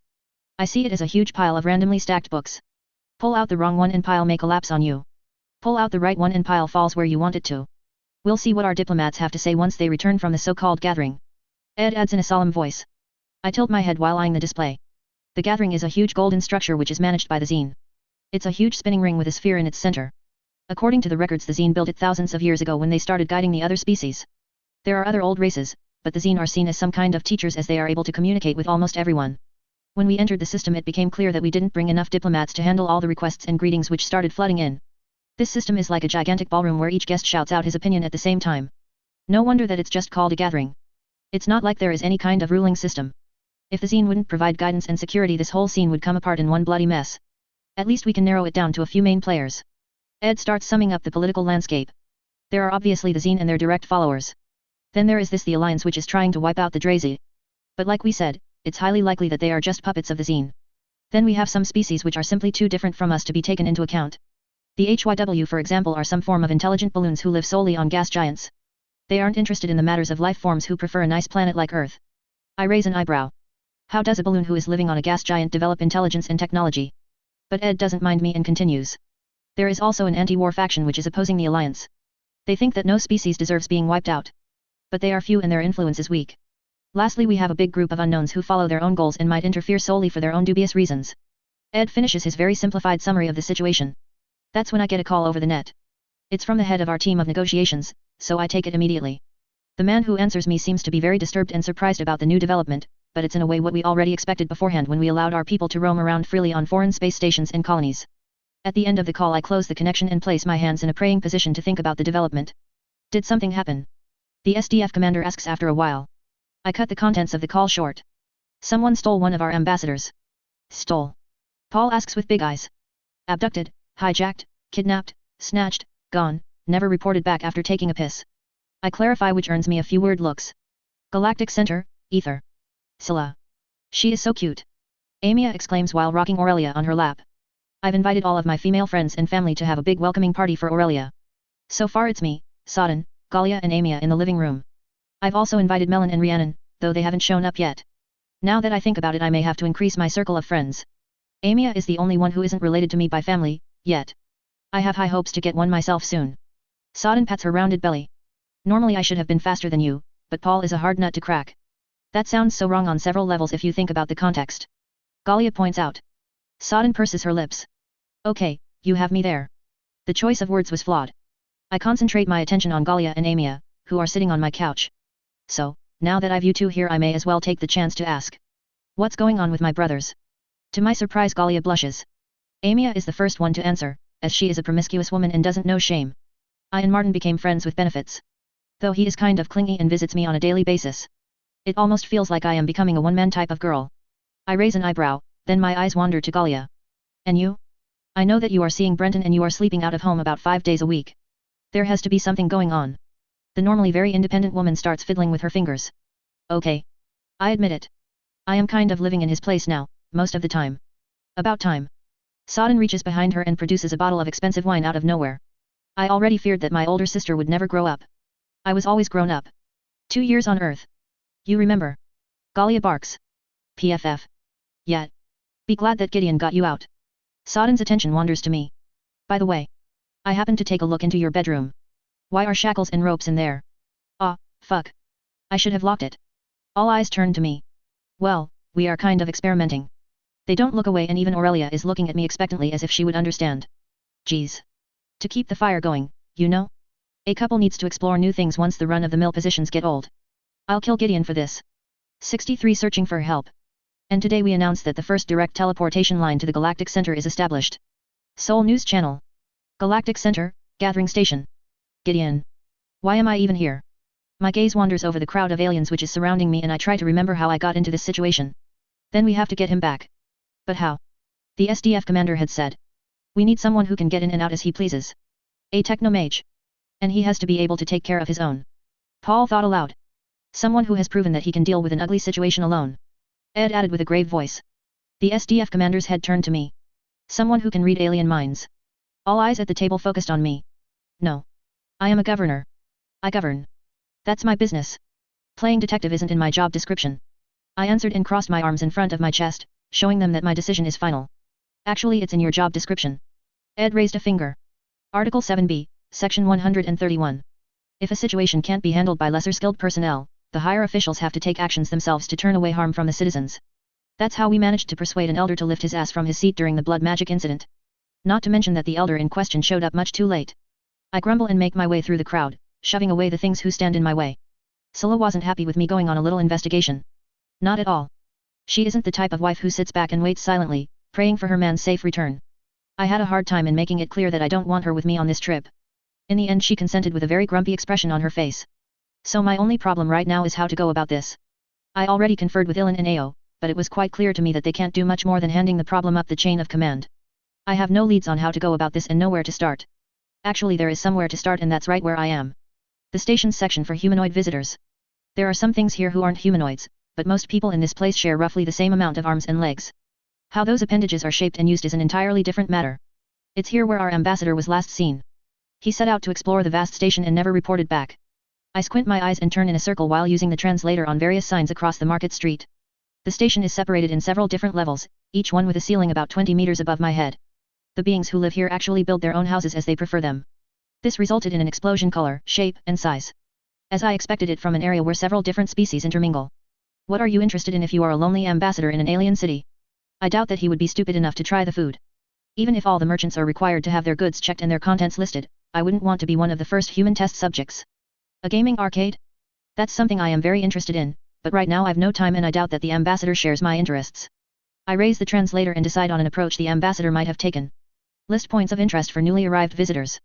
The wristband on my hand beeps and starts talking. Interesting activities close to this area are shopping and foodstuffs. That's nothing a man would do without actually needing something. Managing finances. No. We don't even have a proper connection to the Galactic Bank yet, though we already traded for a fair amount of their currency. Visiting the amusement area. The device stops talking and leaves me disappointed. Is there nothing like sightseeing? On the other hand, this is a multicultural space station. It would be odd if there is something like an archaeological site to visit. Take me to the amusement area. I instruct the device. Turn left and walk until you leave the shopping district. The device chirps back and I do as instructed. The more time I spend here, the less excited I get about Gathering Station. The huge ring with the central sphere is an impressive structure. I admit it. But the creatures which are gathered here have the same problems and issues as my own people. To some species the problems might look a little different, but it's basically the same. There are poor and rich. Powerful and weak. One glance at the quality of the clothes, or lack of clothes tells me enough. It's surely better than in the rest of the galaxy. At least there seem to be no beggars or homeless people, surely a direct consequence of representing your own race. If you leave someone of your own to his own devices where everyone else can see it, it throws a bad light onto the entire race. I turn around another corner and enter the so-called entertainment area. A deep sigh escapes me and I scratch my head. This is clearly the red light district. Surely not where one of our diplomats would have spent his time. Nonetheless I continue to wander the area. I halt in front of a big display window. Behind it is a furry cat woman dancing to attract some customers. 6 big tits jiggle in rhythm with the music. If our diplomat ended up as some kind of sex slave I'll leave him behind. That's the least he deserves. Are you searching for entertainment? A voice from behind me purrs in Galactic Standard. I turn around and find a lightly dressed mermaid woman in front of me. She is very close to human standard, a perfect example of almost parallel evolution. The sight of my face causes her expression to change. Since I am wearing gloves and a heavy coat with a hood, she probably couldn't identify my species before I turned around to look at her. It struck as wise to cloak my body as much as possible. There is no point in announcing from afar that I am human. Though there should be more than enough different species on this station. Maybe most people here don't even know all of them. Do you know of someone like me? I ask, simply trying my luck. I don't know your species, but we could always test if we are compatible. The woman strides closer, but I hold her at arm's reach. I didn't mean it like that. I am searching for someone of my species. He disappeared in this part of the station and the authorities aren't helpful at all. She flicks her head sideways. I don't know. Why are you searching for him and how does he look like? An idea starts forming in my mind. I may have no idea about the power structure and the societies on this station, but who says that I need to know? I just have to hire someone who knows. And preferably someone whose loyalty doesn't lie with the authorities. That means I need a connection to the underworld and I am already at the perfect place to find the right person. Let's try this another way. Please introduce me to your employer. The woman starts fidgeting. I am working solo. I reach for my pocket and raise a credit chip. Are you still working solo? Everyone has to answer to someone. Who controls the humanoid sector? And I don't mean the official figurehead. I am a working girl, not some kind of informant. She replies chipped. But women who share the beds of many men are bound to know many secrets. I add a second chip of galactic currency. Probably equal to what she earns in a month. We both know that it's always wise to look up before talking to someone. One might never know who pulls the strings. She frowns and takes the chips from me. I am not responsible for what happens to you. I gesture for her to lead the way. I am responsible for myself. The woman leads the way with swaying hips and I follow. She guides me deeper into the red light district while I eye my surroundings. After a while she tries to start a conversation. Are there no entertainment areas in your culture? My gawking must have been obvious. How should I answer this? There are, but I have no need to visit them. She produces a strange chattering which isn't translated. Coupled men who search for something different are no rarity. No, I guess not. But my wife would throw me out of the house if I do something behind her back. And she is a very crafty and resourceful person. I've no illusions that she would find out at some point. I notice that we are now in a less strongly frequented part of the station. How unlucky for you. She gestures down a back alley. That's as far as I can take you. The last door at the end of the street. The ones you want to speak with are named Madame Cla and Sir Hud. I raise an eyebrow and nod. Thanks. Then I walk down the street while checking for the hidden weapons in my clothes and the thin armor beneath. Hopefully I can talk to them, get some assistance and be back home for dinner. While I walk I notice several surveillance devices and cast a spell to scramble the electromagnetic signals in this area. It isn't aimed at a specific device, so there isn't much concentration needed. The alley is dirty, dark, and narrow. And it stinks. I walk in a wiggly line to avoid the puddles on the ground. If that prostitute tricked me, I'll find her and suck the knowledge out of her brain. At the end of the alley, I use my fist to knock at the broad door. It's obviously meant for something far bigger and meaner than me. 5 seconds pass without reaction. So I knock again, harder this time, and wait. I am about to knock once more when a window above me opens. A naked creature takes a look outside. We are closed. I need to speak to Madame Cla and Sir Hud. I call back, fixating my eye on the naked creature's head instead of the udders which are dangling down its chest. We don't have a Cla or a Hud. The creature vanishes and the window flies shut. I bite my lip and raise my hand again. This time I add a little magic to the mix. The metal door shudders under my fist and 3 sizable dents appear. I have to give the one who built it some credit. If this had been bad craftsmanship, I would have broken the door. Some muffled noise behind the heavy door stops me from finishing the door off. The door opens and I find myself in front of a big, green, muscular creature. The teeth are too big for its mouth and borderline on tusks. It's also a humanoid. I raise a hand to greet it. Hi. Do you know Warmer? A good game, the evil guys look exactly like you. You broke the door. The creature answers accusingly. Yes, I've business with Madame Cla. I repeat myself. We have nobody with that name. The door's guardian slams it shut. I sigh and look back down the alley, wondering if I should search for the whore and take her back home. Once she is shackled to my bed, I could try all the things I can't do to Scylla. After a moment of indecision, I decide to make sure and kick the door, breaking it out of its frame. The heavy metal door falls into the house and I step inside. Behind the door is a small room with 2 big and strong-looking monsters. A horned one and a blue elven-like thing which reminds me of Scylla's father. I have to mention that I found his alien twin once I see him again. They are sitting at a sturdy table and playing cards.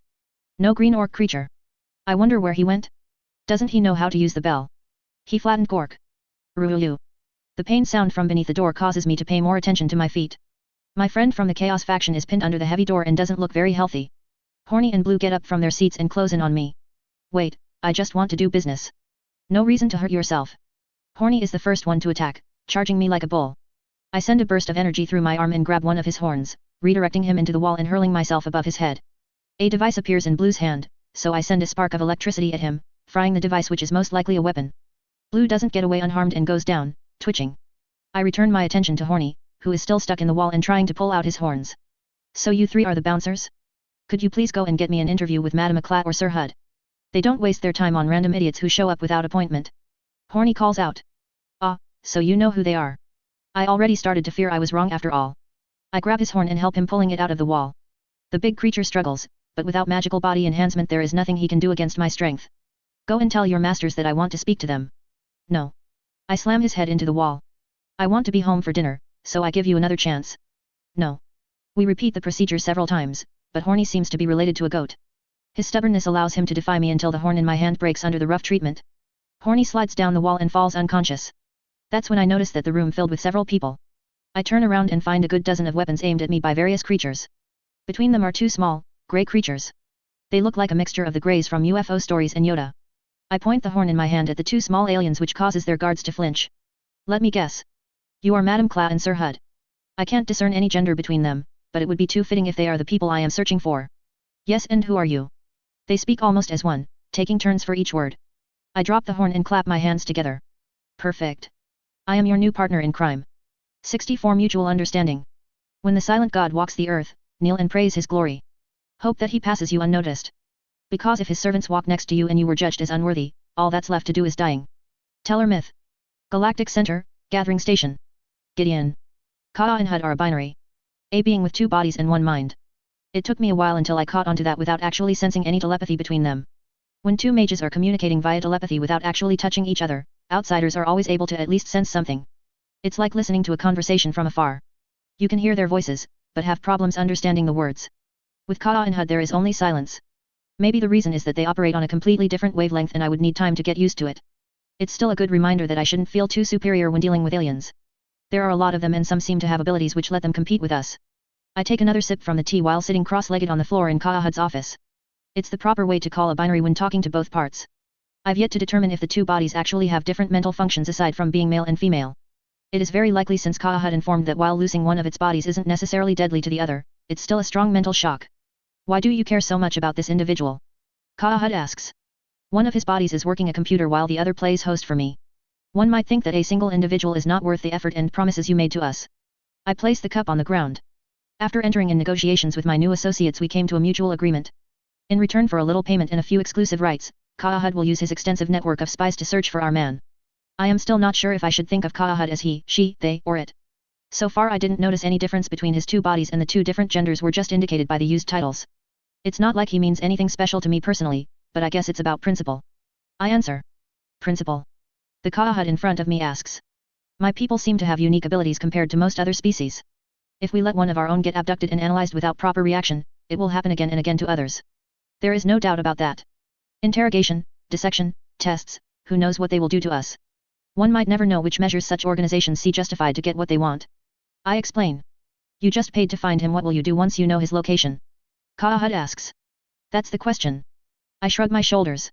I'll assess the situation and show them what my people think of taking away someone else's freedom. It strikes me as necessary to send a message to everyone who might have thoughts of stealing my people's secrets. Coeus nods satisfied. When my people came in contact with other races, they also tried to steal our telepathy. It never worked out for them. I take another sip from the good tea and wait. Coeus's investigation took 1 night and a day so far. He started with gathering information from various street dwellers throughout the station. Afterwards he even brought in some bot individuals from the station's security team. They were in contact with other people who searched for information on what a human might need to survive. That convinced me that Coeus was the right choice. They seemed to be something akin to a local crime lord. The mermaid understood me correctly when I wished to speak with the one who holds the strings instead of the puppets. So far the investigation wasn't very successful. Coeus informs me when the door opens again and a servant brings something to eat. It's a big basket with 5 pieces of a bread-like substance. Not something I would offer to a guest, but it has to do. I can't pay you without getting the results I wish for. I reach for the basket and take 1 piece of bread. The taste isn't much better than it looks. Maybe a big bean? We may have problems to find your man, but that in itself is telling us enough. There is only one other organization which might be responsible. Coeus and Hud each take a piece of bread for themselves. Let me guess. A government related to the zine. I ask while chewing. Not quite. The Rush Association became very active recently. They are trading with technology and have a big research facility close by. If we can't find your man where we have access, then he has to be somewhere where we don't have access. Coeus explains his reasoning. It is reasonable to think that they might be involved, especially since we know that they have no problems with picking unwilling test subjects from the streets. I raise an eyebrow. So it's possible that they got him by accident. Not by accident, but maybe by opportunity and as a favor to a third party. Coeus says.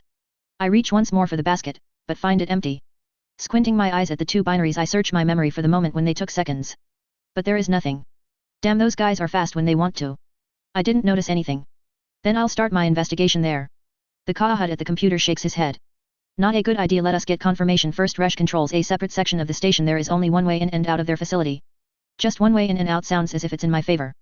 That's fine with me, but how do you want to gain confirmation before I go and confront them with their actions? By requesting their knowledge about your people. Coeus states matter-of-factly. This approach sounds viable. Coeus doesn't have a clean vest either. If a dubious organization pays for information from another dubious organization, it may get more results than an official party might achieve. I'll wait for the result. After 3 more hours of silent waiting, Coeus presents a detailed file of human anatomy and a layman's explanation of magic to me. I read the entire file and come to the conclusion that it sounds like something an ambassador might spill out when he is grilled for information. Without further ado, I say my goodbyes to the binary and take my leave. I've a destination. Galactic Center, Gathering Station. Coeus. Finally he is gone. He simply sat down in my office and didn't move until I had the information he wanted. It was creepy. And remember the shadow which was always looking over his shoulder? Yes, the shadow. I think it was a person hidden in some kind of invisibility magic. It stands to reason that the shadow was a person. He ate 2 pieces of my sura when he thought I wasn't looking. Yes. The good, expensive sura. What a glutton. Will he use it against Resh? Most likely. I certainly hope so. The Resh have been interrupting my operations for weeks. It would be nice if their actions are terminated. I call up the recorded video from the alley in front of my office. Gideon walks down the alley, avoiding the puddles on the ground. Zyle, the Ambusian pleasure girl who led him here, takes her leave. When he turns around the slightly bent alley to my office, the cameras which show my door blur to white noise. But the camera which shows the first 10 meters of the alleyway is unaffected. 5 Teller mercenaries enter the alleyway and follow Gideon with fast steps, drawing weapons. Tellers are standard humanoids with a highly resistant physique which is based on copper. That's responsible for their blue blood and skin color. They also have a very good sense of smell with the 3 antennae on their head, though that probably doesn't help them in that stinky alley. Suddenly the head of the first mercenary separates from his body, tumbling end over end through the air in a high arc. The video shows a slight blur of pixels moving past him, but the other mercenaries are totally taken by surprise. One of them raises his weapon to fire blindly down the alley, but the weapon malfunctions for unknown reasons. A moment later something impales him and lifts him high in the air, throwing him at a third mercenary. The 2 tellers who were in the rear turn to run, but something pulls them back and against each other. They crumble into a horrible sphere of blue meat and bones. I've seen and done many things, but this scene turns both my stomachs. A moment later the resulting meatball falls to the ground with the sickening sound of raw flesh slapping on concrete. So far everything happened in complete silence. All Teller mercenaries are known as battle-hardened fighters, but the expression of number 3 shows confusion, shock, and fear of the unknown. His next actions are nonetheless formidable for someone who just lost 4 comrades to an unknown enemy. He crawls out from under his dead comrade who was thrown at him and gets to his feet. A knife appears in his hand and he starts turning in circles, searching for the invisible attacker. Then he closes his eyes and waits. For a moment nothing happens while the blurred pixels move closer to him. Suddenly he moves his blade and sparks fly. Apparently he blocked whatever beheaded the first mercenary. It does him no good as his knee suddenly gives way and his leg bends sideways. His knife hand twists and he topples over, landing face first on the ground. He starts writhing while lying on his belly, face submerged in one of the stinking puddles. His hand is still bent upwards in an awkward angle as something holds him down without mercy. Bubbles start rising from beside his head and he lets go of his knife while clawing at something on his head with his free hand. The effort causes a rippling effect in the air and for a few short moments I can identify a foot on his head. The clothes are similar to what Gideon is wearing. Same leather boots, same black, silken cloth. Eventually the mercenary's twitching stops and after few more moments the invisible attacker lets go of the mercenary's arm. It drops to the ground and with that the short fight is concluded. The attacker fades once again to invisibility. Drowning the last mercenary actually took longer than the entire fight. I reach for my neck, imagining how it would feel to be drowned in one of the dirty puddles in front of my office. I'll have the street to my office cleaned up as soon as possible. A few moments later Gideon started his ruckus at my door and entered with that strange shadow which was following him, looking above his shoulder at all times. I didn't mention the shadow since my henchman didn't notice it. It struck me as highly unhealthy to have someone who can walk around almost undetected as an enemy. Of course I ordered my men to clean up the mess around the corner and didn't mention anything to Gideon. There is no reason to make such dangerous beings anxious. 65 and away. And the silent gods stood there, silent. Teller myth. Galactic Center, Gathering Station. Gideon. I take a seat on a bench in the entrance hall of Resh Cooperation. For a long time I simply sit there and take everything in. The white cleanliness of the place, the lighting, and the well-dressed employees. At least those who prefer to wear clothes. The entire hall is big enough for a whole house to fit and the entrance is 10 meters wide. Coeus' place wasn't like that. The dark and stinking alley in front of his office forewarned everyone that there are no nice deals to make in this place. His personal quarters spoke of wealth, but there was always a small reminder of who he is somewhere. A weapon. A picture of a horrifying scene instead of a nice painting. Coeus may be an evil little creature, but he is honest about his profession. So very unlike these guys. It sickens me. Time to call in the cavalry. I open a connection to Ed and am answered before I have spoken a word. Yes. Have you studied the maps which I sent you? Can you ensure to close off the entire section of the station? I ask. Yes, you are sure that you can take care of the main entrance? Ed asks anxiously. Sure. The 2 additional faceless are enough as a backup. I answer. Did you get access to their security network? We are still tackling that problem. Had to teleport a few drones inside to establish a few connections. Their important research is disconnected from the network. But it can't take much longer. Then I'll start the operation to sway the public opinion of us. I get up from my bench. I still can't believe that the faceless sanctioned this operation. Ed mumbles more to himself than me. It's all about choices and representing ourselves to the universe. They already know that we have an extraordinary ability. I reply. Do we want to look like fools who are sitting on top of a precious treasure? Or like a dragon who is gnawing on the bones of those who tried to steal the treasure?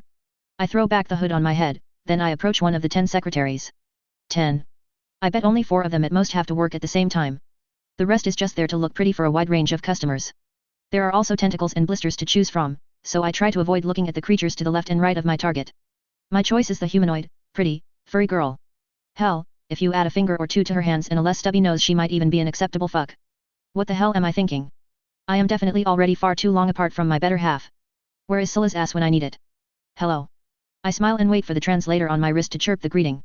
Having to rely on these devices is annoying. Once I can muster the resolve I have to withdraw to my VR and learn Galactic Standard. What can I do for you? She answers, blinking at me with those puppy eyes. They remind me of the dog I fried as a child. I hate dogs. They bite and stink. Luckily the second prejudice is already proven wrong by her perfume. On the other hand there isn't much to think about women whom I can smell from afar. She must have poured a bottle of the stuff over herself. My name is Gideon Alvar, Governor of Ether. I gesture above my head. That's the nice city which is floating right next to Gathering Station. You know, we humans are very solitary creatures when it comes to dealing with members of our own species. I eye her up and down. But when it comes to abandoning one of our own to an unknown fate we are very proactive in finding out what happened to him. I in particular am very interested in his fate because right now he can be counted as one of my subjects. It would throw a bad light on me if I abandoned one of those with whose protection I was charged. I produce a photo of our lost ambassador from my pocket and place it on her desk. So could I please have my property back? His name is Jack Renford. I am afraid that we don't have the person whom you are searching for. She answers with a chiming voice. I am very sure that you have the person we are searching for. I answer, not breaking my smile. Which probably doesn't mean much to her now that I think about it.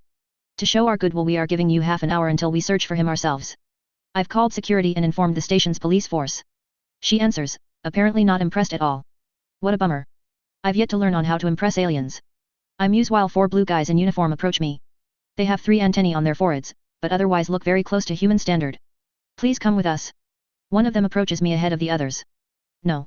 And if you do so much as touch me I'll take it as an attack and retaliate with lethal force. I inform him coolly, which causes them to keep their distance. Then I face the secretary once more. Care to call the manager of this enterprise? I think he wants to know that he's pissed off an entire species. Okay, that's a very dramatic lie. But it never hurts to appear as a unified front to outsiders. It can't hurt us humans if the aliens think that fucking with one of us is equal to drawing the attention of the entire community. Sometimes I really like our government. They don't play a half-hearted game like so many other governments in the science fiction stories I've read. The doggy secretary starts speaking to someone while the 3 security officers keep at arm's length. I try to stay calm and ignore their threatening demeanor. Maybe I should use the time for some mental exercises. So far I always tripped towards the emotional part when I lost control. Maybe tripping towards the logical part is earning me better results? I am about to pick a huge fight. I try imagine myself at a shore with an ocean of emotion to my left and a desert of nothingness to my right. Then I face the desert and start walking. My little experiment doesn't earn me an immediate result, but at least the need to fuck something is gone. I ponder if that in itself can be called a big achievement, or a great loss. Before I get an answer to my question another party arrives at the scene. 7 Scene with much 2 big weapons and an 8th unarmed Scene who doesn't look that well entered the entrance hall. Number 8 took the skin color of exhaustion after moving too fast. Call it a wonder or not, but I learned one thing or two from AO. Speaking of the devil, wouldn't it be funny if the Zine in front of me is indeed AO? Is that you, AO? Yes, indeed. I am moved that you managed to discern my color print from other members of my species. The Zine comes closer, gesturing for the security agents to step out of the way. What's going on here? We received a request for aid against you from Resh. It's not like I recognized him. It was a wild guess, pure and simple. I raise an inquisitive eyebrow and look back at the secretary. Yes, that's what I expected. So, what's going on? AO asks. My people found convincing evidence that Resh abducted our ambassador. We want him back. In pieces or alive, and Resh has I stopped to check the time. 14 minutes left to fulfill our demand or present convincing evidence against it. And what if not? A voice asks over the speakers right next to the secretary. I am the manager of Resh Hibble. And I say that this insane individual has no rights to be within my facility. Zine, I demand that you remove this individual from my station. Ah, now Mr. X finally shows up. I don't care about your inconvenience. My people came here by following a peaceful invitation. To our understanding this is neutral ground. You attacked our ambassador on the very same ground. That made your immunity and rights void. It's a declaration of war. Now, let us not go too far. You are oversimplifying things, Gideon. According to the Great Treaty, which is signed by every species in this system, all conflicts have to be solved peacefully. AO tries to mediate, but I have no intention on listening to him. That's well and nice, but the reason for conflict between us and Resh is a violent attack. And even if we would have signed that treaty, which we did not, our reaction is justified. You've a little less than 5 minutes left by the way. I take another look at my wristwatch. God bless our slow negotiation tactics. The speaker next to the secretary starts a tirade, but AO's attention stays on me. Excuse me, but I somehow failed to understand what happens at the end of your ultimatum. I regard the Zine for a while, assessing his role in this. Well, we'll take back what's ours by using force. I explain, but AO misses the point, so I elaborate. That means we'll start killing everyone within this facility until we are satisfied. The someone behind the speaker chokes. Are you insane? Even Romani don't react that outrageously to losing a herd member. 1 minute. I announce. You still can admit everything, but I hope you. Suddenly the 4 security agents jump me and I backhand the one in front of me, sending him tumbling across the entrance hall. The other 3 cling onto me like wrestlers, but I reach up and twist the hand around my neck. Then I ram my free hand into the speaker right next to the secretary. A relaxing wave of energy flows through me and the 3 guards. They don't find the experience as relaxing as I do and are flung away by the electricity. The lights go out and I find myself in a dim twilight. The only lighting comes from the huge entrance and the secretary's glowing eyes. Suddenly her jaw unhinges, revealing several rows of shark-like teeth. With a scream she jumps at me and I pull up my arm just in time to avoid being bitten in the face. Teeth sink into my lower arm, but it's only now that I realize the unreal situation. I can still feel the pain, but I am strangely disconnected from the feeling. Maybe my little mental experiment yielded more results than I expected. The secretary is pulling and ripping at my arm like it is at a newly found bone.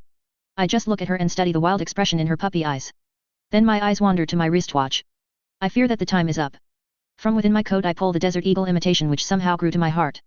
Originally it was the toy of a genetically enhanced super soldier from Earth. But now it is my toy. Finally the secretary stops her attempts at ripping off my arm, realizing that her strategy is ineffective. I place the pistol on her forehead and pull the trigger.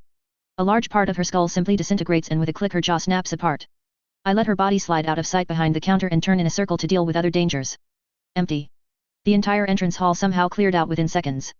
From the other side of the glassed front which is making up the entrance I can see 8 Zine eyeing me suspiciously. Like children they stick to the glass to get a good view. What did I expect? They are talkers, not fighters. I wonder why they even showed up with those weapons? An attempt at intimidation?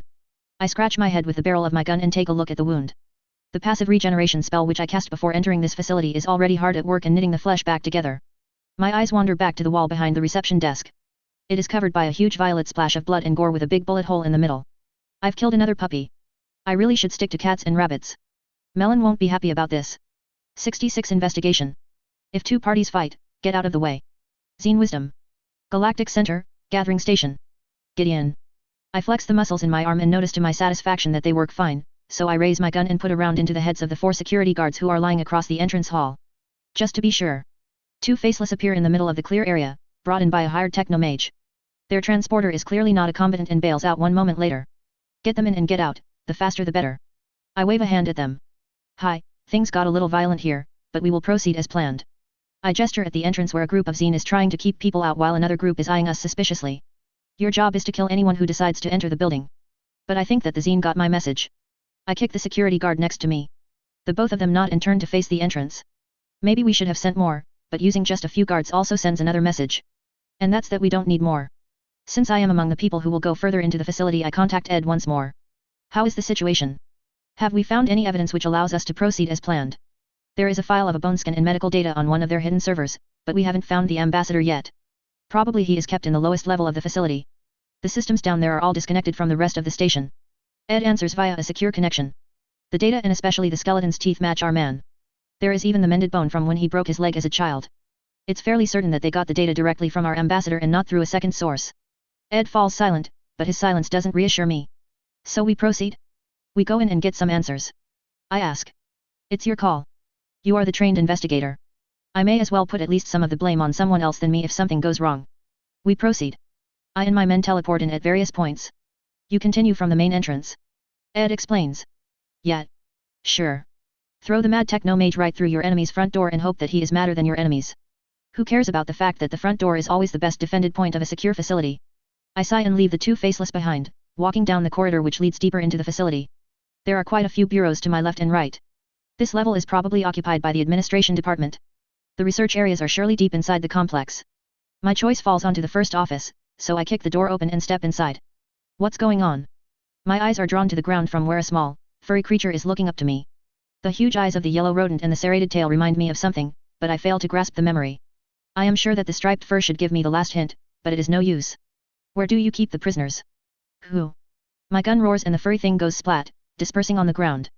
I certainly won't waste my time with interrogating someone who talks back to me while the security staff arranges their defense. I make my way through a few more offices and employees who deny any knowledge of our man until the clerks catch up to what's going on. A wild panic ensues with people trying to run past me, away from me to flee the facility. While emptying my magazine into a few of them, the rest escapes to the entrance hall. My first instinct is to create a gravity anomaly to hold them back, but the 2 faceless in the entrance hall apparently took my instructions as nobody gets in or out. A torrent of flames roars down the corridor, engulfing the fleeing clerks and licking its flames into each office. I step into the office next to me and slam the door shut. A moment later the room's automatic firefighting system decides to act up and drenches me in cold water while the flames try to get through the gap between the doors and walls. The next time we have to talk about friendly fire.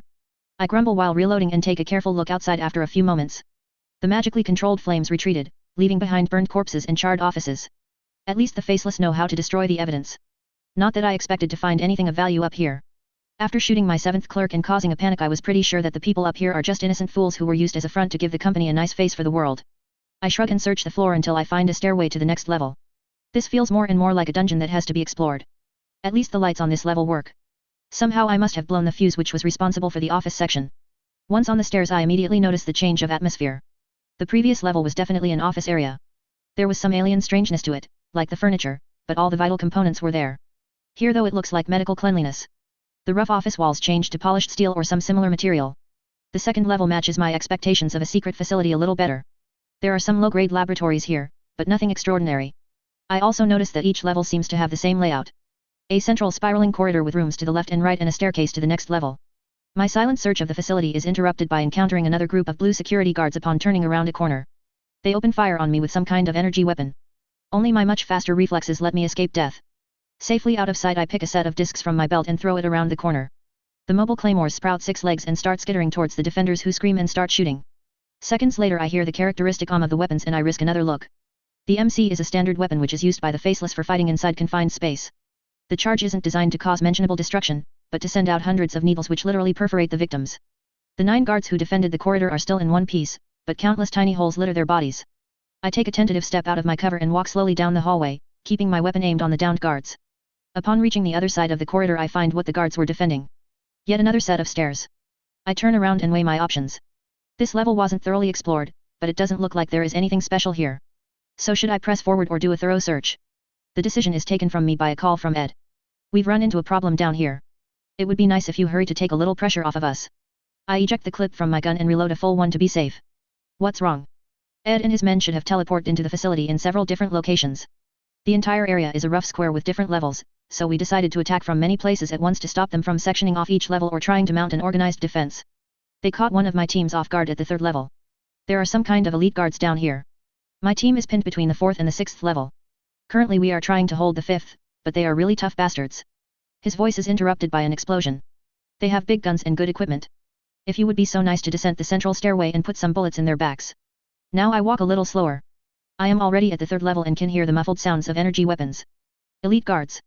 Gray, 3 legs, 3 arms. Much faster and stronger than the blue scum. One of them tore one of my men apart like a toy. Kill them first and don't try to ask questions. Ed answers agitated. There is fighting going on at the next level. From further down the corridor I hear gunshots and screams, but I ignore it and hurry further down the stairs. If Ed is right, the faceless have it under control. I reach the 4th level, but find the stairway is closed off by a huge blast door. A faceless is lying on the stairway, apparently dead. Unless he found a way to survive without his head. I would call that a feat. It's tempting to approach the door and hack it. Especially since Ed seems to be with his back to a wall, but why aren't there any defenders here? With my ability at its fullest I take a step, and another. Walking through life like this is especially boring and it feels like an hour until I notice something. A slight change in the air. A wisp of sound. I raise my gun slightly and something knocks against it. The chukram-like weapon which was thrown at me clatters to the ground and the air in front of me shifts. A 3-legged thing with a lean, muscled body emerges out of nothing and shoots at me. The energy projectile flashes forward and I apply a force spell to myself, whipping me out of the way and towards the alien. I was warned about their strength, but retreating back up the staircase while shooting at each other doesn't sound like a good option to me. I fire. Once, twice, 3 times, and each time the grey creature with 6 eyes twitches out of the way, moving only as much as necessary to avoid the bullet. Then I slam into the thing. Coming from above I ram both of us into the blast door, not even creating a dent. At least I have the presence of mind to hit the middle arm with the energy weapon, sending the weapon flying. 2 strong arms grab me in a bear hug while the middle one reaches for my head. It feels like I am in a steel press, so I do the first thing which comes to mind. Teleport. But nothing happens. I attempt an attack on its mind and encounter nothing but a dark vast emptiness. Something about this creature interferes with magic. I cough and cast another spell, inverting gravity. Finally something works and the ceiling becomes the floor. Both of us fall head first, but since the alien is taller than me it impacts first. The thing isn't bothered by the impact as much as I would like, but its hug loosens a little and I can get a hand free. I don't even try to hit the thing. If it's strong enough to counter my magical enhanced body it has to be sturdy too. The next best thing I can think of is ramming 2 fingers into one of the monster's 6 pitch black eyes. It doesn't scream, which is a little disturbing. I like it when the opponent shows a reaction. So I wriggle my finger a bit and finally the thing flings me away, probably it felt inconvenienced despite showing no reaction. To keep it off balance I return the gravity to normal and aim my gun once more. In mid-air the creature has no hold to use its strength and speed.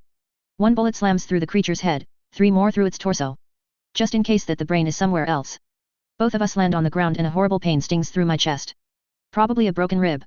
I feel for the damage but find no blood. At least the monster is staying down. With careful effort I get to my feet and approach the door. If Ed is right, then there are more of those things on the other side. Currently I don't feel like I want to take on more of those things. So I take my remaining stack of mobile claymores and teleport them to the other side of the door. After hearing the familiar sound of detonating M.C.S I reach for the control panel and hack it. This time I shroud myself inside an information barrier. Until now I refused to use invisibility since we are intending to make this operation public. But now it turns out that the aliens have a similar capability and they managed to take out some of the faceless, so holding back is foolish. What greets me on the other side are several dead bodies. 2 faceless and half a dozen of the blue guards and 4 of the grey tripods. One of the faceless died in a deadly hug with a tripod, but not without ramming his hand right through the tripod's torso. Since the blood is already bogged down, they must have been dead before I used the claymore. The other 3 tripods and a few of the guards look fresh. I aim my gun down the corridor of level 4, but there are no opponents, so I advance further down to level 5 where I find 3 tripods in a firefight with someone. They are on the floor's central corridor with a faceless lying between them on the floor. They are aiming around a corner at the end of the corridor. Remembering the speed of our friends, I switch my gun to full automatic, pull out a second magazine and take aim. Then I pull down the trigger and hold it there until the magazine is empty. The gun bucks like crazy, spitting out 30 rounds in 3 seconds. Apparently the aliens rely heavily on their sight. The bullets tear into my target, downing him instantly. A second tripod is also hit and stumbles forward, only to be torn to pieces by a fireball from whoever was camping around the corner. I start reloading while the third tripod turns around to face me. The downed faceless suddenly comes to life, pulling a nasty bushwhacker from his belt. Tripod number 3 loses one leg at the joint, then a second as the blade cleanly slices and severs the limbs. The alien goes down right next to faceless and tries to fend off the nasty blade. But the man is in a frenzy, pulling himself toward the foe and hacking it to pieces while I approach. By the time I arrive, the faceless is already hard at work to sever the head from the rest of the body.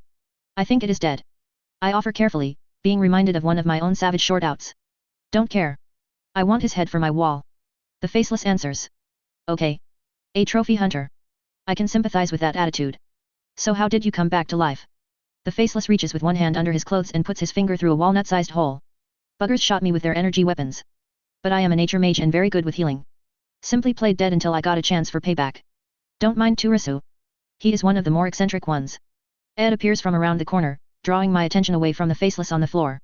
Normally I don't care about much, but I hope that guy is an exception. It's another good reason for not breaking our society's laws. Apparently Ed sees a reason to explain further. It's not as troublesome as you think. We use Turasu just for the really nasty jobs. He is special ops. Then Ed holds a hand to his ear, which is a signal that he is currently speaking to someone via the net. After few moments he is done. It looks like the facility is under our control. And the team which started at the lowest level found our diplomat. Nice. Let's go and take the price. I reply and turn to head back down the corridor. On our way to the research facility, Ed gets a better picture of the situation. 100 faceless and sprites took part in the operation. Of those we lost 4 men and 3 sprites. We've wiped the area clean of any inhabitants who accounted to about 400 employees and guards. I scratch my cheek. Do you think they got the message? Ed shrugs. Who knows? We are dealing with several different factions. The diplomats said that we will get away with a show of force, and the elders decided to show all of them that messing with us isn't a small gamble. It's just that I hope that we don't have to hunt down more facilities like this one. What about this manager guy? Rush, did we get him? I ask. Ed shakes his head. I wasn't informed of his whereabouts. If we are unlucky, he might have been under the people who tried to run. Oh. How very annoying. Identifying him among the charred corpses will be a real pain in the ass. Down on the last floor we find a medical facility with our ambassador on an operating table. There are several of our medics who are trying to unplug him from various devices, but to be honest I've not too much hope for the man. His body looks like someone dissected him to make one of those sculptures of dead bodies. Only that the poor guy seems to be alive. By the dark arts. Ed calls out and places a hand over his mouth. We should have kept more of them alive to broadcast a few torture videos of our captives. You made captives? I ask with curiosity. I've simply shot everyone I encountered. Seemed the best solution since I had no way to secure them. Ed ignores me and catches one of the medics by the arm. Will he survive? The medic shrugs his shoulders. Maybe. I find it more fascinating that the aliens managed to dissect him like a topological map without actually killing him. It speaks for their medical knowledge. I scratch my neck and turn around. It feels again like someone is following me. Then I face Ed. Say, oh great faceless. Is it possible that one of your men was following me during my mission? I've had this itchy feeling since a while now. It's like someone is breathing down my neck. No. Ed turns to survey the room. I don't know many technomages who could uphold a personal shroud barrier for days while walking around the station. Especially not to the degree that even you can't find them. Are you sure that it isn't just imagination? I am not sure of anything. That's why I ask. I answer. How many? Ed tilts his head. Your grandparents, Sanguine, you, Sadana and maybe 3 or 4 others. Maybe Scylla, but she isn't the type to hide. One of Ed's subordinates waves for us. He was checking the alien computer system. I've found something. 67 post-it. If our limited sensory input is just a function of what we perceive as our world, then what would happen if we could get a glimpse at reality? Zine Wisdom. Galactic Center, Gathering Station. Gideon. I've found something. What a weak reaction to what is displayed on the screen in front of us. It's a star chart with countless lines and variously shaped orbs and blobs which mark political spheres of interest. What's interesting though, is that Sol's position is highlighted in a bright, yellow color. A gray line runs right through it, circling around the galaxy while several waves of deformed, orange shapes run towards it. That looks like a depiction of the Drazi advance towards Earth. I order the translator on my hand to convert the time scale. And if that's correct, then the Forlorn Empire will be hit in 8 to 9 years by the first really big wave. And a few months later it will be our turn. Ed tilts his head and flicks a finger for his subordinate. What's that? The grey line? Bring me one of the fucking butchers who worked here. The man nods and leaves the room. Seconds later he returns with a pink, stick-like alien.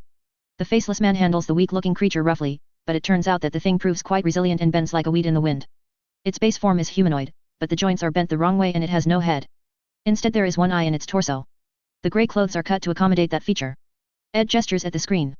Explain to avoid pain. Then he includes the whole room. What did you hope to accomplish here? The alien remains silent. Its searching eye flicks from Ed to me, then to its guard. Ed sighs. Do your work. The faceless who fetched the alien draws a big bushwhacker and steps closer. I've already seen that guy at work and I've to admit that he is efficient. But the alien spoils the fun by starting a low humming. We just did what Resh paid us to do. Researching your species. In every way possible and finding out your connection to the silent gods. Bullshit. There are no gods. Ed gestures for his subordinate to continue. The alien raises both hands. Of course they aren't gods. That's just their name. The silent gods are one of the oldest known races which are known to us. Maybe they are even older than the Xene. But where the Xene mingle and interact with younger species, the silent gods just watch and go about their own business. The researcher walks to the screen and points at the grey line. The silent gods don't talk to anyone and if you get too close to one of their ships they simply destroy you. What does that have to do with us? I ask, a suspicion creeping up my spine. They move around the galaxy in huge, slow seed ships. Nobody ever managed to get close enough to glean any valuable information. We call them seed ships because from time to time they visit a dead system. When they leave, one of the planets has a suitable ecosystem with everything that's needed to sustain life. The alien gestures at our ambassador who is still being treated by the medics. There are only very few documented cases in which their passing also left behind an intelligent life form. In all cases they had abilities which are far beyond reasonable. Like? Ed asks. The binary are one example. They have an unexplainable telepathic bond with each other. Or the Estrim, whom we used as guards. Not only are their bodies stronger and faster than is normal for a creature of their size, but they also have a strange immunity to various forms of energy. It pats once more on the screen.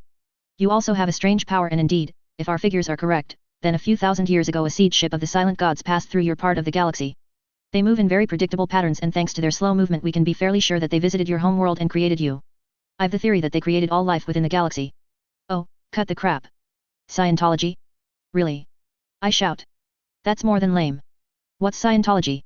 Ed asks, confused by my outburst. Never mind. Listen. There was life on Earth long before that, we found the fossils.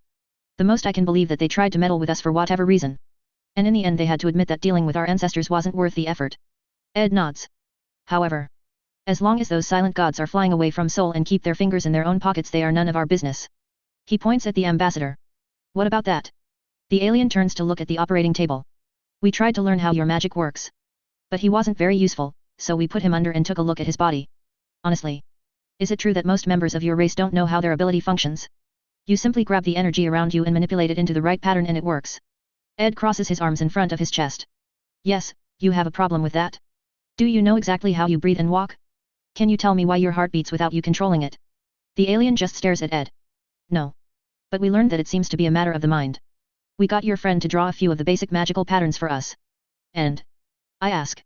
We never shared any form of specific magical education with the aliens. Especially not the runes. We didn't even show them to normal humans as far as we managed to avoid it. Just looking at them caused us severe headaches. The alien starts shifting uncomfortably. One of my coworkers looked at a more complex pattern and went mad. I raise an eyebrow. Well. The patterns derivate from complex calculations and formulas. Maybe your minds are too feeble to see the truth behind reality. I close my eyes. That would at least explain why the Draza whose minds I read all turned into vegetables. If someone whose mind isn't fit for the use of magic connects deep to a mage's mind the fuse simply lights up and is gone. What truth? The alien asks. It's all just energy. I mock the creature. Who knows? There is no way to know what it is you can't comprehend. Once you come into contact with the unexplainable the question turns pointless since you turn mad. I grin at our captive. To get back to the more important point. Ed turns the conversation away from scientific matters into political ones. What does Resh have to do with the Xene and other political powers? The scientist shakes his head. I am just a lowly researcher. Nobody tells me what the information I unearth is used for. I see. Ed gestures with his hand and the alien is taken away by a faceless. Of course we'll have to increase our political efforts and verify what the alien just told us. But we have people who are specializing in verifying the truthfulness of information. Why not simply take a look at their memories and be done with it? I ask. At least the scientist didn't lie when he said that some species turn mad upon getting in contact with our minds. I am not fully sure why, but the Forlorn and Xene were less affected. I purse my lips and point out. We never interrogated a forlorn or Zine with mind magic. That's true, and unless they fuck up it won't happen soon. And we won't throw away our prisoners of war, just to get a little hasty information. Ed explains. Now, if that wasn't sarcasm, then I don't know what is. I sigh. Am I right that my presence isn't needed any longer? I'll go back to my work. Galactic Center, Gathering Station. Sadana. This is so unbelievably interesting. And it explains many things. I always wondered why some parts of mage DNA looks engineered and optimized. I've to research all this further. When I followed Gideon to assist him from the shadows, I never expected to stumble across such a secret. Although Gideon is able to take care of himself, my assistance wasn't really needed. I walk to the alien computer, carefully avoiding the faceless who is working on it. Then I connect to its database and pull a complete image to my handheld touchpad. It's just a matter of a few seconds, then I've all the data I need to satisfy my curiosity. My eyes wander to Gideon and Ed, who are talking to each other. Giving in to a sudden inspiration, I pull a sticky post-it note and a pencil from my coat and start writing. Dear Gideon. You did very well today and I am happy about your new family. I am so proud and I already paid the child a visit. P.S. Don't always do Scylla from behind. Girls like it from the front. Your mom. I pull the post-it from the block and slam it on Gideon's back one moment before he teleports. Feeling like having accomplished something, I retreat from the facility as fast as possible. It isn't the first time that I was surrounded by faceless, but I shouldn't strain my luck too much. 68 reactions. And today one of Resh Corp's branch facilities was literally purged from Gathering Station by the newly arrived species called humans. The inhabitants of Gathering Station have to mourn over 200 people who worked for the company. We don't know the actual fate of many who were caught up in the incident, but the released footage doesn't give much hope. The reason for this diplomatic disaster is apparently the abduction of an ambassador by Resh Corp. The newcomers retaliated in a most disconcerting way. Some species voiced their approval after the humans released proof that their ambassador was indeed found in Resh's facility and that his treatment was against everything what should be done to an intelligent being. The Zine see no viable way to intervene or mediate in this conflict, as the humans still refuse to sign any of the contracts between civilized species. Meanwhile, Resh Corp is denying all evidence and voiced their intention to retaliate with all possible force. Calderian News Channel. Galactic Center, Ether. Gideon. I crumble the note between my fingers and look at Melon, who is sitting across from me in my office. So? Any idea how she managed to walk up right next to me and stick that fucking thing onto my back? And apparently she was right next to us in our house. I don't know where to feel safe anymore. Up until now it was just those creepy calls, but now it feels like hunting her down is my only option. Melon shakes her head. It might not be as bad as you think. As you know, our house is full of cameras and microphones for safety reasons. It's far more likely that she hacked the security system. I'll check it from top to bottom as soon as I get home. And her shroud spell? I ask. Sadana was a very eager student of mine. Before I met your grandfather I earned my money with a trait which isn't quite legal. Melon starts kneading her fingers. Luckily all I have to do to get her spilling the beans is squinting my eyes. Industrial espionage. I was quite good at it. She confesses. I gesture at her face. Is that where the eyes come from? Not quite. Though I have to say that my mutation is quite handy if I want to set up a secret surveillance system. She sighs. But the problem is that I taught Sadana an illegal version of the shroud spell when she was younger. It's illegal because it's so good, there is almost no possibility to get through it. It is used for our ships, but this version is optimized to a degree that it can be used as a personal cloaking spell by a techno-mage. The version you know of is probably only half as efficient, as it doesn't include sound or smell and some electromagnetic signals. And how did you happen to learn an illegal spell? I ask with a raised eyebrow. Not all my espionage was related to the private sector. I also worked for the government. You know. Spying on an elder for another one. They have their differences despite what you might think. The system tries to make sure that they are keeping an eye on each other. Melon explains. Then teach me that spell. I demand. Melon's eyes widen. I already unleashed Sadana with that ability. Look around. Apparently she walked right past several faceless. Originally I didn't expect her to master the spell to that degree, but she must have trained it since we last saw each other. You mean you don't trust me? I ask. That's not how I meant it. She answers with a pained expression. Well then, let's get to work. I spread my hands. How else should I find a possibility to catch her? Melon snorts. Not before you tell me why the aliens are getting all crazy about us. That forlorn ambassador, Ilya. Yes, I think it was her. She was trying to talk to the authorities. In fact, she may be still sitting in the reception room. I smile. Oh, that's a long story. Galactic Center, Ether. Scylla. Say it. Mama. I wave my hand in front of Aurelia's face to get her attention. I have her on the thick carpet in the living room. It's hard work to look after the child alone. Gideon ran off for some stupid mission. Nonetheless, that gives me the chance to pull the first words out of Aurelia. When I connected to her this morning, I think I got a first glimpse at a forming personality and self-consciousness. When children are at that stage, it doesn't take long for them to pronounce their first words. Once more I move my lips in an exaggerated manner. Mama. Aurelia moves her lips, but doesn't make a sound. I sigh. Maybe it's too early after all. She still has the body of a baby. Her vocal cords must not be up to the task. The book says that almost all children start with mind speech first and only learn to articulate themselves with sound afterwards.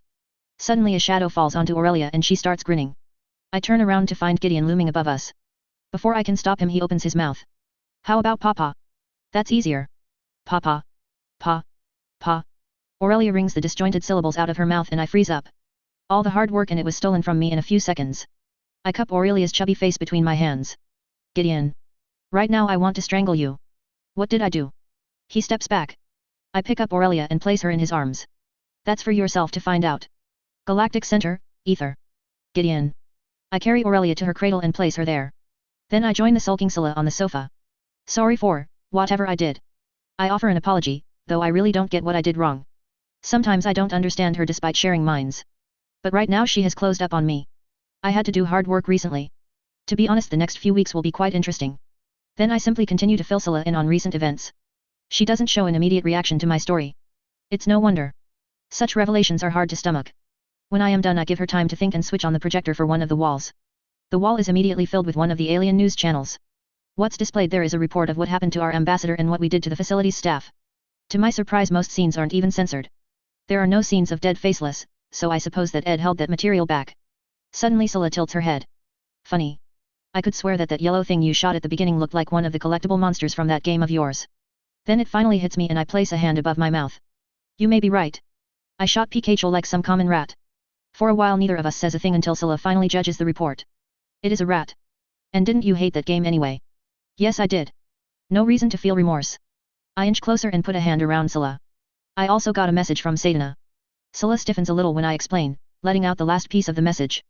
So I hurry to reassure her. I think I've found the loophole which Sadana was using. I've also disconnected the house from the net nonetheless.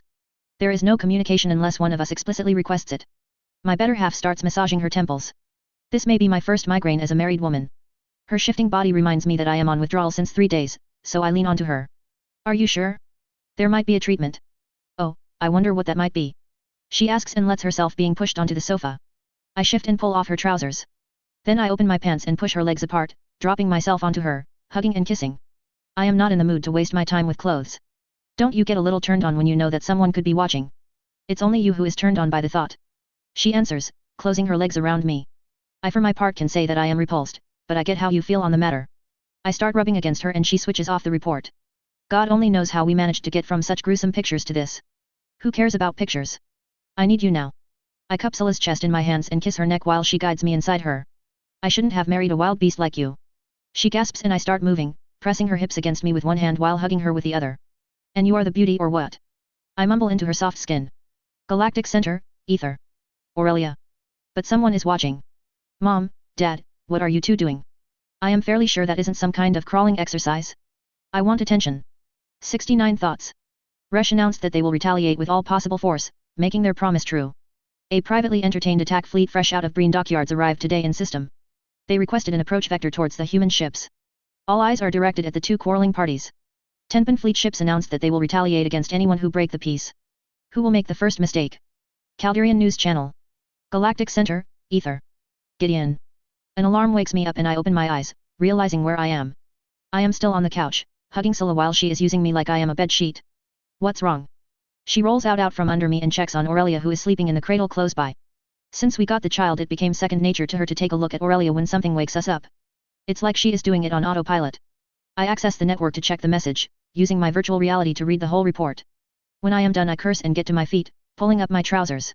Yesterday we did it until both of us collapsed from exhaustion. But thanks to that I had a very good and deep sleep. It's a shame that these fuckers have to wake me up at 5 in the morning. It seems like our friends from Resh haven't had enough. If you excuse me, I've to go to my office. Without waiting for an answer I teleport directly into the meeting room. Regulations be damned. The meeting room is used to talk about important stuff like handling our supplies, rotational shifts for our personnel, very important and interesting stuff. Grandfather is already waiting for me and I realize that I am the second to arrive. So that means that Hedian called the alarm. Nodding to him I sit down and call up a tactical hologram of the system. The three-dimensional representation flickers to life and shows me the situation. I start pulling on my lower lip while trying to make sense of the development. Apparently Resh Corp has a private security fleet and it entered the system just a moment ago. They registered themselves properly as incoming traffic to avoid problems with the other factions inside the heavily populated system. The issue is that their course leads them directly to Ether. Since we are still practically at war with them we can't allow them to get anywhere close to us. While I am studying the facts, other important officials arrive. Isaiat, the commander of our fleet. Gabriel, head diplomat in charge of talking to the society. Ed, as the commander of the Faceless. Melon and Hedian as my helpers in all issues regarding Ether. Strangely enough, we also got guests whom I didn't quite expect. Roderick Waldheim and his assistant Candy Freinel together with their handler Galia joined our little emergency meeting. To be honest, I am not even sure if they are cleared to learn about this situation, or being involved in the decision-making. I reach over to Melon and poke her hand with a finger, establishing a mental contact to get more information. Grandmother decides to share her knowledge directly. Apparently Roderick's status as the eyes and ears of Earth doesn't just allow him to wander around our city. He can also sit in on any important meetings which don't involve our stance towards Earth. But there aren't any people on Ether who can make such decisions anyway. So him being here now is a direct result of the disturbing news reports. Apparently he could have sit in on any of our earlier meetings, but trusted in the recordings which were made available to him. I've to commend his ability to hold back in such matters. Not that our earlier assemblies had any important topics. The problem with the aliens though gained his attention.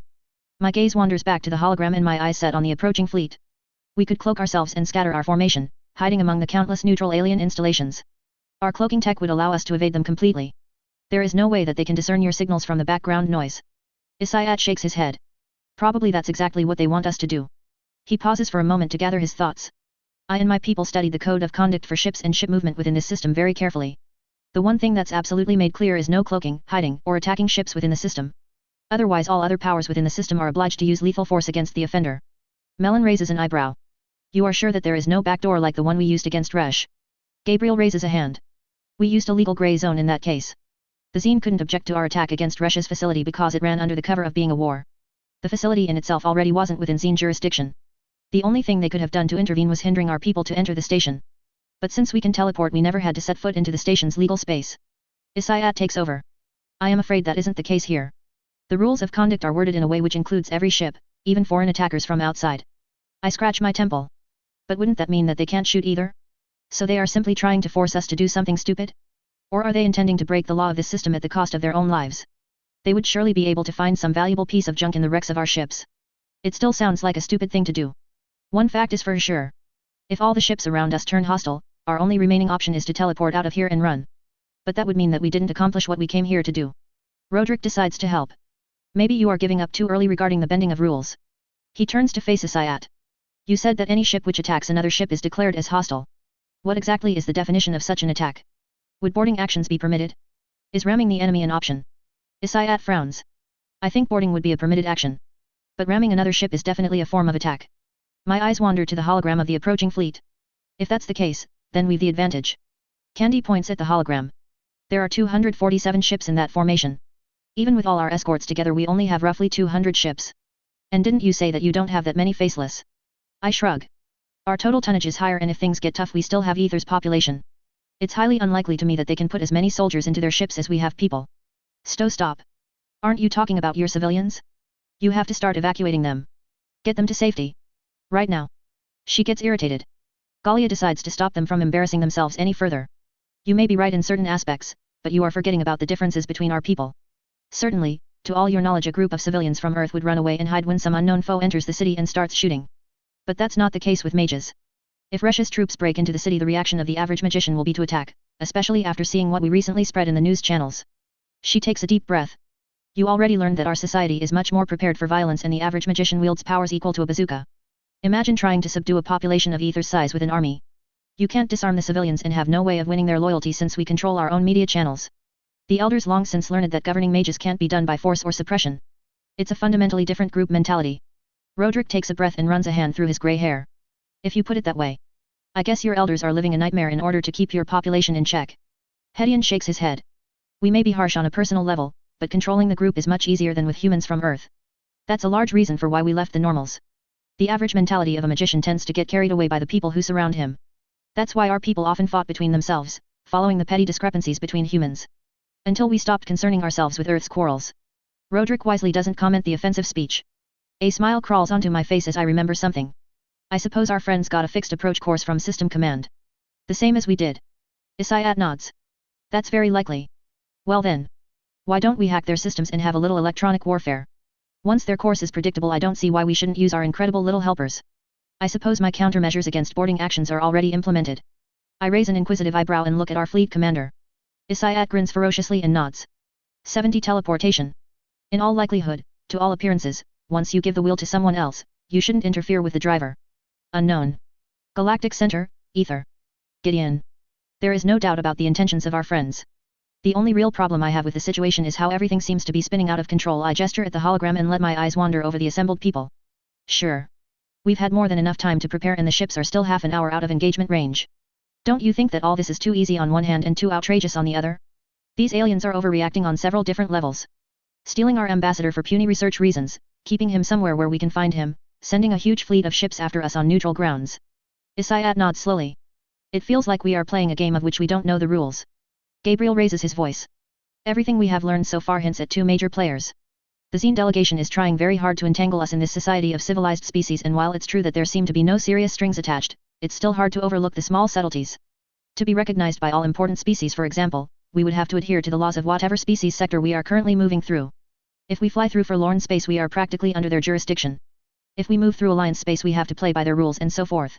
That's very troublesome in the long run. We are currently talking to individual species like we did so far. StarDrive already researched a list of interesting candidates. As long as we can sway important and strong species, we don't have to care about joining this society. Our ability to offer instant communication and transportation is a very strong argument in this matter. If the plans of our diplomats work out, we will be able to declare the space around our teleportation nodes as our property. Nobody will be able to force any rules or restrictions on us. The threat of placing the nodes somewhere in the void between stars also works very good. We are already assembling a group of supporters who see much more benefit in letting us trade freely than restricting us. The alliance turned out to be very helpful in that regard. Finally, the diplomat ends his explanation and Hedian decides to speak up. So it boils down to how we are representing us to these two camps. The Xene are trying to hold onto the established power while others are willing to ignore us if it benefits them. Gabriel nods. Yes, although we already are fairly certain that the Xene are playing this game because they are involved in the war with the Drazi. They want to recruit us and other frontier species as an anvil to smash the escaping Drazi ships. But they bit off more than they expected, and now they are turning all gears to find out what exactly they stirred up. FTL communication is miraculous enough to these people, but our travel speed is outright shocking them. Those people.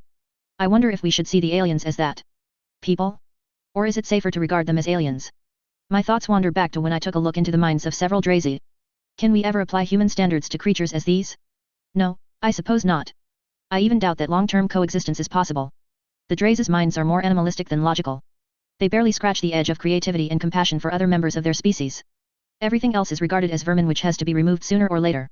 A Drazi's priorities are fucking, killing threats to the young, eating, shitting, sleeping, caring for the young, and thinking of possibilities to accomplish the previous tasks more efficiently. In exactly that order and no other. A Drazi who thinks about doing something outside that sphere of interest would be considered as mad by his brethren. Someone who is mad could be a threat to the young and certainly won't supply good genes for future generations. A mad individual also diverts resources from important tasks, which means less young. Therefore such an individual is killed without a second thought. My attention returns to Russia's battle fleet, which is approaching the outer perimeter of our formation. Since all this started, we've taken great pains in teleporting parts of our fleet away and then back to their previous place. In the meanwhile, the rest of our ships started moving in a random circular pattern. When System Control asked us to cease this irritating behavior, we told them bluntly that we don't give a shit. It should be clear to everyone what Russia's intentions are, yet they are acting as if nothing dangerous is going on. Either they are practicing the pinnacle of ignorance, or everyone simply aches to see our capabilities.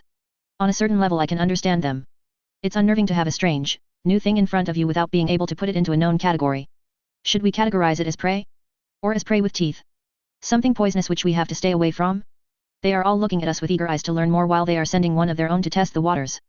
Hopefully what we cooked up will send a clear message to everyone. It would be a disappointment if not. Or worse, if they misunderstood.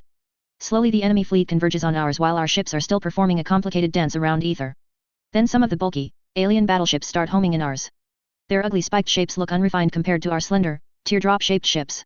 I reach up to my chin and start kneading it, searching for a possible mistake in our plan. It's obvious that Resh wants to involve us in as much boarding actions as possible. Maybe they hope to win at least one of those encounters to get their hands on our technology. One of our ships would be without any doubt a priceless loot for them. A whole ship with a technology which for all intents and purposes was birthed by a completely different technological path. What they learned from our ambassador must have made them blind to the possible repercussions. As their ships close in on ours, it becomes clearer and clearer that they really intend to board our ships. And then several of our ships simply blow up. One ship winks out of existence with the force of an atomic explosion, then another, and another in a silent cacophony as the computer coolly counts the loss with a beep and deletes another dot from the hologram. Each time, one of Russia's ships is also taken out. Normally a nuclear explosion is insignificant in the vastness of space, but our traps are waiting until the enemy is simply too close to avoid the blast of radiation. With a raised eyebrow I notice a call from System Command. It is directed directly to me as Ether's governor. My eyes wander to the assembled people and then I take the call. Yes. An obviously translated voice answers me, yet I don't fail to notice a slightly disturbed undertone.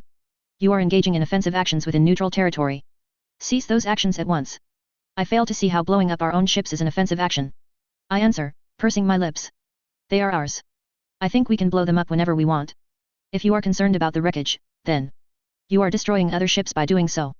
I wanted to say that a nuclear blast of that size won't leave anything behind, but that clearly wasn't System Command's concern. We are sorry, but those ships were warned not to approach us. If you take a look at your computers, you can clearly see that they violated their approved flight paths. We can't be held responsible for bad piloting. I imagine the speaker on the other side grinding his teeth. If he has an equivalent. Accessing their database for flight control was easy enough. Since then our ships started interchanging their registered parking positions to throw off the heavily regulated flight control within the system. In addition, the regular exchange of ships allowed us to interchange them with drones. These drones are generating a false image of a ship and are sending it out to the universe. If my people are good at hiding stuff, then sending a false image is even easier. You don't have to convince someone of the non-existence of something. You just have to make him believe that it's something else. Finally, the alien ships give up their attempts at boarding our smaller vessels. I am astounded that they tried it 37 times until they gave up. But now their fleet homes in on Ether instead, the only real ship in our whole formation. The rest of the fleet is waiting a few light years away. I decide to tempt the unknown speaker who didn't react to my claim at bad piloting. It seems like Russia's ships are having serious navigational troubles. Now they are converging on our colony.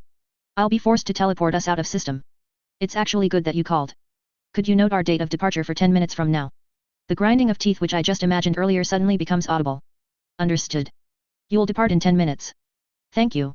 We intend to come back after the navigational hazard has passed. I smile and disconnect the call. Then I connect to the network, instructing Ether to enlarge its shields as far as possible. Isaiah takes in a deep breath. It was very hard to convince him to send away all of his approximately 200 ships and replace them with drones.